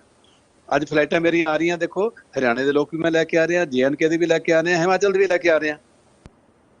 ਸੋ ਆਪੇ ਸਾਰੀਆਂ ਗੱਲਾਂ ਤੋਂ ਉੱਤੇ ਉੱਠ ਕੇ ਨਾ ਜੀ ਅੱਜ ਲੋੜ ਹੈ ਸਾਨੂੰ। ਬਿਲਕੁਲ ਅਬਰਾਏ ਸਾਹਿਬ, ਜਿਸ ਤਰ੍ਹਾਂ ਤੁਹਾਡੀ ਸੰਸਥਾ ਦਾ ਨਾਮ ਹੈਗਾ ਨਾ ਨਾਨਕ ਨਾਮ ਚੜ੍ਹਦੀ ਕਲਾ ਤੇਰੇ ਭਾਣੇ ਸਰਬੱਤ ਦਾ ਭਲਾ, ਤੇ ਸਰਬੱਤ ਦਾ ਭਲਾ ਹੈ। ਤੁਸੀਂ ਜਿਸ ਤਰ੍ਹਾਂ ਸਾਰੇ ਮਾਨਵ ਇਨਸਾਨ ਜਿਹੜੇ ਹੈਗੇ ਨੇ ਸਾਰਿਆਂ ਨੂੰ ਇੱਕ ਬਰਾਬਰ ਮੰਨਦੇ ਹੋ, ਜਿਹੜਾ ਆਪਣੇ ਕਿਸੇ ਤਰੀਕੇ ਦਾ ਭੇਦਭਾਵ ਨਹੀਂ ਕਰਦੇ। ਅਸੀਂ ਉਮੀਦ ਕਰਦੇ ਹਾਂ ਕਿ ਸਰਕਾਰਾਂ ਵੀ ਇਸੇ ਤਰੀਕੇ ਨਾਲ ਸੋਚਣ, ਆਮ ਲੋਕੀ ਵੀ ਇਸ ਤਰੀਕੇ ਨਾਲ ਸੋਚਣ। ਇਹ ਬਹੁਤ ਜ਼ਿਆਦਾ ਜਿਹੜਾ ਉਹ ਜ਼ਰੂਰੀ ਹੈਗਾ। ਜਿਹੜੀ ਤੁਸੀਂ ਇੱਕ ਗੱਲ ਕੀਤੀ ਬੜੀ ਸੋਹਣੀ ਕੀਤੀ ਹੈ ਕਿ ਸਾਨੂੰ ਰਲ ਕੇ ਜਿਹੜਾ ਕੁਝ ਕਰਨ ਦੀ ਲੋੜ ਹੈ, ਕਿਉਂਕਿ ਅਗਰ ਅਸੀਂ ਇਕੱਠੇ ਹੁੰਦੇ ਹਾਂ, ਅਸੀਂ ਕਿਤਾਬਾਂ ਦੇ ਵਿੱਚ ਛੋਟੇ ਹੁੰਦੇ ਪੜ੍ਹਦੇ ਰਹੇ ਹਾਂ ਕਿ ਏਕਤਾ ਦੇ ਵਿੱਚ ਹਮੇਸ਼ਾ ਬਲ ਹੁੰਦਾ ਹੈ। ਜੇ ਅਸੀਂ ਕੱਲੇ ਤੌਰ ਤੇ $20 ਦੇ ਕੇ ਜਾਂ $100 ਦੇ ਕੇ ਜਾਂ $1000 ਦੇ ਕੇ ਕਹਾਂਗੇ ਕਿ ਅਸੀਂ ਕਿਸੇ ਦੀ ਸੇਵਾ ਕਰ ਲਈ ਹੈ, ਤਾਂ ਉਹਦਾ ਰਿਜ਼ਲਟ ਜਿਹੜਾ ਉਹਦਾ ਫਰੂਟਫੁਲ ਰਿਜ਼ਲਟ ਜਿਹੜੇ ਉਹ ਨਹੀਂ ਆਉਣਗੇ। ਜੇ ਅਸੀਂ ਇੱਕ ਏਕੇ ਦੇ ਵਿੱਚ ਸਾਰੇ ਪਿੰਡ ਦੇ ਲੋਕ, ਕਿਉਂਕਿ ਅੱਜ ਕੱਲ ਇੱਕ ਪਿੰਡ ਦੇ ਜਿਹੜੇ ਨੇ ਕਈ 20 25 NRI ਜਿਹੜੇ ਨੇ ਉਹ ਬਾਹਰ ਹੈਗੇ ਨੇ, ਜੇ ਉਹ ਰਲ ਕੇ ਆਪਣੇ ਪਿੰਡ ਦਾ ਕੋਈ ਕਾਰਜ ਕਰਨਗੇ, ਕਿਸੇ ਤਰੀਕੇ ਨਾਲ ਹਿੰਮਤ ਮਾਰਨਗੇ, ਤੇ ਇੱਕ ਵੱਡਾ ਬਦਲਾਵ ਜਿਹੜਾ ਉਹ ਆ ਸਕਦਾ ਹੈ। ਤੇ ਜਿਸ ਤਰੀਕੇ ਨਾਲ ਇੱਕ ਮੈਨੂੰ ਕਾਲਰ ਨੇ ਹੁਣ ਇੱਕ ਬੇਨਤੀ ਵੀ ਕੀਤੀ ਹੈ ਅਬਰਾਏ ਸਾਹਿਬ ਕਿ ਅਗਰ ਤੁਸੀਂ ਦੱਸ ਸਕੋ, ਉਹਨਾਂ ਨੇ ਮੈਸੇਜ ਭੇਜਿਆ ਕਿ ਅਗਰ ਤੁਸੀਂ ਦੱਸ ਸਕੋ ਕਿ ਕਿਹੜੇ ਖੇਤਰ ਦੇ ਵਿੱਚ ਤੁਸੀਂ ਸੇਵਾਵਾਂ ਕਰਦੇ ਹੋ, ਤਾਂ ਅਸੀਂ ਵੀ ਥੋੜਾ ਜਿਹਾ ਆਪਣੇ ਆਪ ਨੂੰ ਪ੍ਰਪੇਅਰ ਕਰ ਸਕੀਏ ਕਿ ਅਸੀਂ ਕਿਸ ਤਰੀਕੇ ਨਾਲ ਤੁਹਾਡੀ ਮਦਦ ਲਈਏ। ਦੇਖੋ ਸਾਡੀਆਂ ਕੋਈ 26-27 ਸਾਡੇ ਪ੍ਰੋਜੈਕਟ ਜਿਹੜੇ ਚੱਲਦੇ ਨੇ। ਮੈਡੀਕਲ 'ਚ ਆ ਜਾਓ, ਕਿਸੇ ਪਾਸੇ ਵੀ ਆ ਜਾਓ। ਅੱਜ ਅਸੀਂ ਵੈਂਟੀਲੇਟਰ ਹੋ ਗਏ, PP ਕਿੱਟਾਂ ਨੇ, N95 ਮਾਸਕ ਨੇ, ਇਹ ਸਾਰਾ ਕੁਝ ਦੇ ਰਹੇ ਹਾਂ, ਹੁਣ ਵੀ ਦੇ ਰਹੇ ਹਾਂ। ਸੈਨੀਟਾਈਜ਼ਰ ਦੇ ਰਹੇ ਹਾਂ, ਇਨਫਰਾਰੈਡ ਥਰਮਾਮੀਟਰ ਦੇ ਰਹੇ ਹਾਂ ਆਪਾਂ। ਸੋ ਡਾਇਲਿਸਿਸ ਯੂਨਿਟ ਅਸੀਂ ਹੁਣ ਵੀ ਲਗਾ ਰਹੇ ਹੈਗੇ ਹਾਂ। ਬਾਕੀ ਸਾਡੇ ਕੋਲ ਸੈੱਲ ਕਾਊਂਟਰ ਹੋ ਗਏ, ਸਾਡੇ ECG ਮਸ਼ੀਨਾਂ ਹੋ ਗਈਆਂ, ਡਿਜੀਟਲ ਐਕਸਰੇਜ਼ ਹੋ ਗਏ। ਇਹ ਸਾਰੇ ਯੂਨਿਟ ਸਾਨੂੰ ਲੋੜ ਹੈ। ਇਹਦੇ ਸੈਮੀ ਆਟੋ ਐਨਲਾਈਜ਼ਰ ਹੋ ਗਏ, ਐਨਲਾਈਜ਼ਰਸ ਹੋ ਗਏ। ਇਹ ਸਾਰੀਆਂ ਜਿੰਨੀਆਂ ਚੀਜ਼ਾਂ ਹੈਗੀਆਂ ਨੇ, ਇਹ ਸਾਰੀਆਂ ਚੀਜ਼ਾਂ ਦੀ ਅੱਜ ਵੀ ਲੋੜ ਹੈ। ਤੁਸੀਂ ਇੱਕ ਚੀਜ਼ ਨੂੰ ਡੋਨੇਟ ਕਰ ਦਿਓ। ਮੈਂ ਤੇ ਪਹਿਲਾਂ ਕਰਕੇ ਹਟਿਆ ਕਿ ਕਿਸੇ ਵੀ ਹਸਪੀਟਲ 'ਚ ਦਿੱਤੀ ਆਪਾਂ ਇੱਕ ਚੀਜ਼ ਦਈਏ, ਤੁਹਾਡੇ ਨਾਂ ਦੇ ਉੱਤੇ ਪਲੇਟ ਲੱਗ ਜਾਏਗੀ। ਤੁਸੀਂ ਇਨੈਗੋਰੇਸ਼ਨ ਕਰਨੀ ਹੈ, ਪੇਮੈਂਟ ਸਿੱਧੀ ਡਾਇਰੈਕਟ ਤੁਸੀਂ ਕੰਪਨੀ ਨੂੰ ਕਰਨੀ ਹੈ।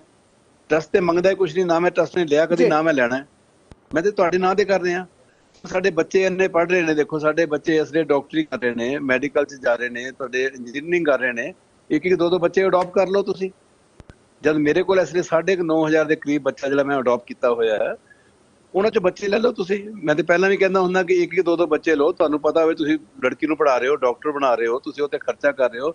ਲੜਕੀ ਨੂੰ ਪਤਾ ਕਿ ਸੈਕੰਡ ਪਿਓ ਤੁਸੀਂ ਹੈਗੇ ਹੋ, ਵੀ ਮੇਰੇ ਪਿਓ ਨੇ ਮੈਨੂੰ ਜਨਮ ਦਿੱਤਾ, ਲੇਕਿਨ ਉਹ ਤਾਂ ਇੱਕ ਮੋਚੀ ਹੈ, ਜਾਂ ਇੱਕ ਉਹ ਨਾਈ ਹੈ, ਜਾਂ ਇੱਕ ਧੋਬੀ ਹੈ, ਮੈਨੂੰ ਪੜ੍ਹਾ ਨਹੀਂ ਸਕਦਾ। ਲੇਕਿਨ ਤੁਸੀਂ ਬਾਂਹ ਫੜ ਲਈ, ਹੁਣ ਤੁਸੀਂ ਉਹਨੂੰ ਪੜ੍ਹਾ ਰਹੇ ਹੋ, ਤੁਸੀਂ ਲਿਖਾ ਰਹੇ ਹੋ, ਤੁਸੀਂ ਉਹਨਾਂ ਗੱਲਾਂ ਬਾਤਾਂ ਕਰ ਰਹੇ ਹੋ, ਫੋਨ ਨੰਬਰ ਤੁਹਾਡੇ ਕੋਲ ਹੈ, ਇੰਡੀਆ ਆਉਂਦੇ ਉਹਨੂੰ ਮਿਲਦੇ ਹੋ। ਤੁਹਾਡੇ ਮਨ ਨੂੰ ਕਿੰਨੀ ਖੁਸ਼ੀ ਹੈ ਕਿ ਤੁਹਾਡਾ ਪੈਸਾ ਬਿਲਕੁਲ ਤੁਹਾਡੇ ਆਪਣੇ ਹੱਥੀਂ ਸਹੀ ਜਗ੍ਹਾ ਲੱਗ ਰਿਹਾ। ਸੋ ਇਹ ਚੀਜ਼ਾਂ ਜਿਹੜੀਆਂ ਛੋਟੀ ਹੁੰਦੀਆਂ ਲੇਕਿਨ ਬਹੁਤ ਕਾਊਂਟ ਕਰਦੀਆਂ। ਮੈਂ ਤੇ ਅੱਜ ਵੀ ਗੱਲ ਕਹਿੰਦਾ ਕਿ ਜਿੰਨੇ ਸਾਡੇ NRIs ਬਾਹਰ ਬੈਠੇ ਨੇ ਨਾ ਜੀ, ਅਸੀਂ ਆਪਣਾ ਦੇਖ ਲਈਏ ਤੇ ਪੰਜਾਬ ਨੂੰ ਅਸੀਂ ਆਰਾਮ ਨਾਲ ਸੰਭਾਲ ਸਕਦੇ ਹਾਂ। ਪੰਜਾਬ ਵੱਲ ਕੋਈ ਦੇਖ ਵੀ ਨਹੀਂ ਸਕਦਾ। ਕੋਈ ਬੰਦਾ ਭੁੱਖਾ ਨਹੀਂ ਮਰੇਗਾ, ਕੋਈ ਬੰਦਾ ਗਲਤ ਨਹੀਂ ਜਾਏਗਾ ਕਿਤੇ ਵੀ। ਲੇਕਿਨ ਅਗਰ ਅਸੀਂ ਦਿਲ ਨਾਲ ਠਾਣ ਲਈਏ ਕਿ ਨਹੀਂ ਵੀ ਅਸੀਂ ਪੰਜਾਬ ਨੂੰ ਸੰਭਾਲਣਾ, ਅਸੀਂ ਪੰਜਾਬ ਦੀ ਸੇਵਾ ਕਰਨੀ, ਕੋਈ ਸੁਸਾਈਡ ਨਹੀਂ ਹੋਏਗਾ ਪੰਜਾਬ ਦੇ ਵਿੱਚ, ਕੋਈ ਬੰਦਾ ਭੁੱਖਾ ਨਹੀਂ ਸੋਏਗਾ। ਲੇਕਿਨ ਆਪਣੇ NRI ਜਿਹੜੇ ਆ, ਸਿਰਫ ਗੁਰੂ ਸਾਹਿਬ ਦਾ ਇਹ ਕਹਿਣਾ ਮੰਨ ਲਈਏ ਕਿ ਦਸਵੰਧ ਕੱਢਣਾ ਸ਼ੁਰੂ ਕਰੀਏ, ਔਰ ਦਸਵੰਧ ਨੂੰ ਆਪਣੇ ਹੱਥੀਂ ਕਿਤੇ ਲਾਈਏ, ਨਾ ਕਿ ਕਿਸੇ ਬਾਬਿਆਂ ਨੂੰ ਪੈਸਾ ਦੇ ਦਈਏ ਜਾਂ ਕਿਸੇ ਹੋਰ ਦੇ ਦਈਏ। ਨਾ, ਮੈਂ ਤਾਂ ਇਹ ਗੱਲ ਕਹਿੰਦਾ ਕਿ ਆਪਣੇ ਹੱਥੀਂ ਲਾਓ, ਤੁਹਾਨੂੰ ਪਤਾ ਹੋਵੇ ਤੁਹਾਡਾ ਦਾਨ ਕਿੱਥੇ ਲੱਗ ਰਿਹਾ। ਬਿਲਕੁਲ, ਇਹ ਆਪਣੇ ਆਪ 'ਚ ਬਹੁਤ ਜ਼ਰੂਰੀ ਹੈ। ਜਿਸ ਤਰੀਕੇ ਨਾਲ ਅਬਰਾਜ ਸਾਹਿਬ ਨੇ ਦੱਸਣ ਦੀ ਕੋਸ਼ਿਸ਼ ਕੀਤੀ ਹੈ ਕਿ ਦਸਵੰਧ ਵੀ ਕੱਢੋ, ਲੇਕਿਨ ਦਸਵੰਧ ਨੂੰ ਜਿਹੜਾ ਆਪਣੇ ਹੱਥੀ ਕਿਤੇ ਨਾ ਕਿਤੇ ਲਾਉਣ ਦੀ ਕੋਸ਼ਿਸ਼ ਕਰੋ, ਤਾਂ ਜੋ ਉਹਦਾ ਬਿਲਕੁਲ 100% ਜਿਹੜਾ ਅਸੀਂ ਫਾਇਦਾ ਪੰਜਾਬ ਨੂੰ ਦੇ ਸਕੀਏ। ਇਹ ਨਾ ਹੋਵੇ ਕਿ ਅਸੀਂ ਕੁਝ ਲੋਕਾਂ ਨੂੰ ਥਰਡ ਪਾਰਟੀ ਨੂੰ ਅੱਗੇ ਲਾ ਕੇ ਉਹ ਦਾਨ ਪੁੰਨ ਕਰਦੇ ਰਹੀਏ ਤਾਂ ਪਤਾ ਲੱਗੇ ਕਿ ਬਾਅਦ 'ਚ ਉਹਨੇ ਆਪਣੀ ਕੋਠੀ ਜਿਹੜੀ ਹੈ ਉਹ ਵਧੀਆ ਬਣਾ ਲਈ, ਉਹਦੇ ਉੱਤੇ ਚਿੱਟਾ ਪੱਥਰ ਵੀ ਲਵਾ ਲਿਆ, ਤੇ ਬਾਅਦ 'ਚ ਪਤਾ ਲੱਗੇ ਕਿ ਜਿੱਥੇ ਪੈਸਾ ਭੇਜਣਾ ਸੀ ਉੱਥੇ ਗਿਆ ਹੀ ਨਹੀਂ। ਔਰ ਅੱਜ ਕੱਲ੍ਹ ਇਹ ਨਵੀਂ ਇੱਕ ਜਿਹੜਾ ਸਕੀਮ ਸ਼ੁਰੂ ਹੋਈ ਹੈ, ਉਹ ਤੋਂ ਵੀ ਥੋੜਾ ਜਿਹਾ ਬਚ ਕੇ ਰਹੋ, ਤੇ ਜਿਹੜੇ ਸਹੀ ਮਾਇਨੇ 'ਚ ਉਪਰਾਲੇ ਕੀਤੇ ਜਾ ਰਹੇ ਨੇ ਉਹਨਾਂ ਉਪਰਾਲਿਆਂ ਦੇ ਵਿੱਚ ਆਪਣਾ ਵੀ ਯੋਗਦਾਨ ਪਾਓ। ਅਬਰਾਜ ਸਾਹਿਬ, ਤੁਹਾਡਾ ਬਹੁਤ ਬਹੁਤ ਧੰਨਵਾਦ, ਤੁਸੀਂ ਆਪਣਾ ਕੀਮਤੀ ਸਮਾਂ ਦਿੱਤਾ। ਨਾਲ ਹੀ ਨਾਲ ਅਸੀਂ ਫਿਰ ਅਰਦਾਸ ਕਰਦੇ ਹਾਂ ਕਿ ਤੁਸੀਂ ਇਸੇ ਤਰੀਕੇ ਨਾਲ ਜਿਹੜੀ ਹੈ ਉਹ ਮਾਨਵਤਾ ਦੀ ਸੇਵਾ ਕਰਦੇ ਰਹੋ, ਤੇ ਇਸੇ ਤਰੀਕੇ ਨਾਲ ਪੰਜਾਬ ਨੂੰ ਉੱਚਾ ਚੁੱਕਣ ਵਾਸਤੇ ਅਤੇ ਹਮੇਸ਼ਾ ਹੱਸਦਾ ਵਸਦਾ ਕਰਨ ਵਾਸਤੇ ਜਿਹੜਾ ਤੁਹਾਡੇ ਵੱਲੋਂ ਉਪਰਾਲੇ ਕੀਤੇ ਜਾ ਰਹੇ ਨੇ ਉਹ ਇਸੇ ਤਰੀਕੇ ਨਾਲ ਚੱਲਦੇ ਰਹਿਣ। ਤੁਹਾਡਾ ਬਹੁਤ ਬਹੁਤ ਧੰਨਵਾਦ, ਤੁਸੀਂ ਆਪਣਾ ਕੀਮਤੀ ਸਮਾਂ ਦਿੱਤਾ ਹੈ, ਤੇ ਆਉਣ ਵਾਲੇ ਸਮੇਂ ਦੇ ਵਿੱਚ ਵੀ ਅਸੀਂ ਤੁਹਾਡੇ ਨਾਲ ਵਿਚਾਰਾਂ ਜਿਹੜੀਆਂ ਨੇ ਉਹ ਸਾਂਝੀਆਂ ਕਰਦੇ ਰਵਾਂਗੇ ਜੀ। ਥੈਂਕ ਯੂ ਮਨੀਸ਼ ਜੀ, ਥੈਂਕ ਯੂ ਜੀ, ਸਤਿ ਸ਼੍ਰੀ ਅਕਾਲ ਜੀ। ਬਹੁਤ ਬਹੁਤ ਧੰਨਵਾਦ ਅਬਰਾਜ, ਸਤਿ ਸ਼੍ਰੀ ਅਕਾਲ ਸਾਹਿਬ, ਤੁਹਾਨੂੰ ਸਤਿ ਸ਼੍ਰੀ ਅਕਾਲ, ਗੁਰਫਤਿਹ। ਤੇ ਹੁਣ ਨੂੰ ਸਮਾਪਤ ਕਰਨਾ, ਮੈਂ ਜ਼ਰੂਰ ਆਪਣੇ ਕਾਲਰਸ ਨੂੰ ਜਿਹੜੀ ਬੇਨਤੀ ਕਰਦਾ ਕਿ ਆਉਣ ਵਾਲੇ ਸਮੇਂ ਦੇ ਵਿੱਚ ਅਗਰ ਤੁਹਾਡਾ ਕੋਈ ਸੁਝਾਅ ਹੈਗਾ, ਕੋਈ ਅਗਰ ਤੁਸੀਂ ਕਿਸੇ ਤਰੀਕੇ ਦਾ ਕੋਈ ਇਸ ਪ੍ਰੋਗਰਾਮ ਬਾਰੇ ਆਪਣਾ ਵਿਚਾਰ ਦੇਣਾ ਚਾਹੁੰਦੇ ਹੋ ਤਾਂ ਉਹਦੇ ਲਈ ਈਮੇਲ ਕਰ ਸਕਦੇ ਹੋ mbella@cktimetv.com ਅਤੇ info@cktimetv.com।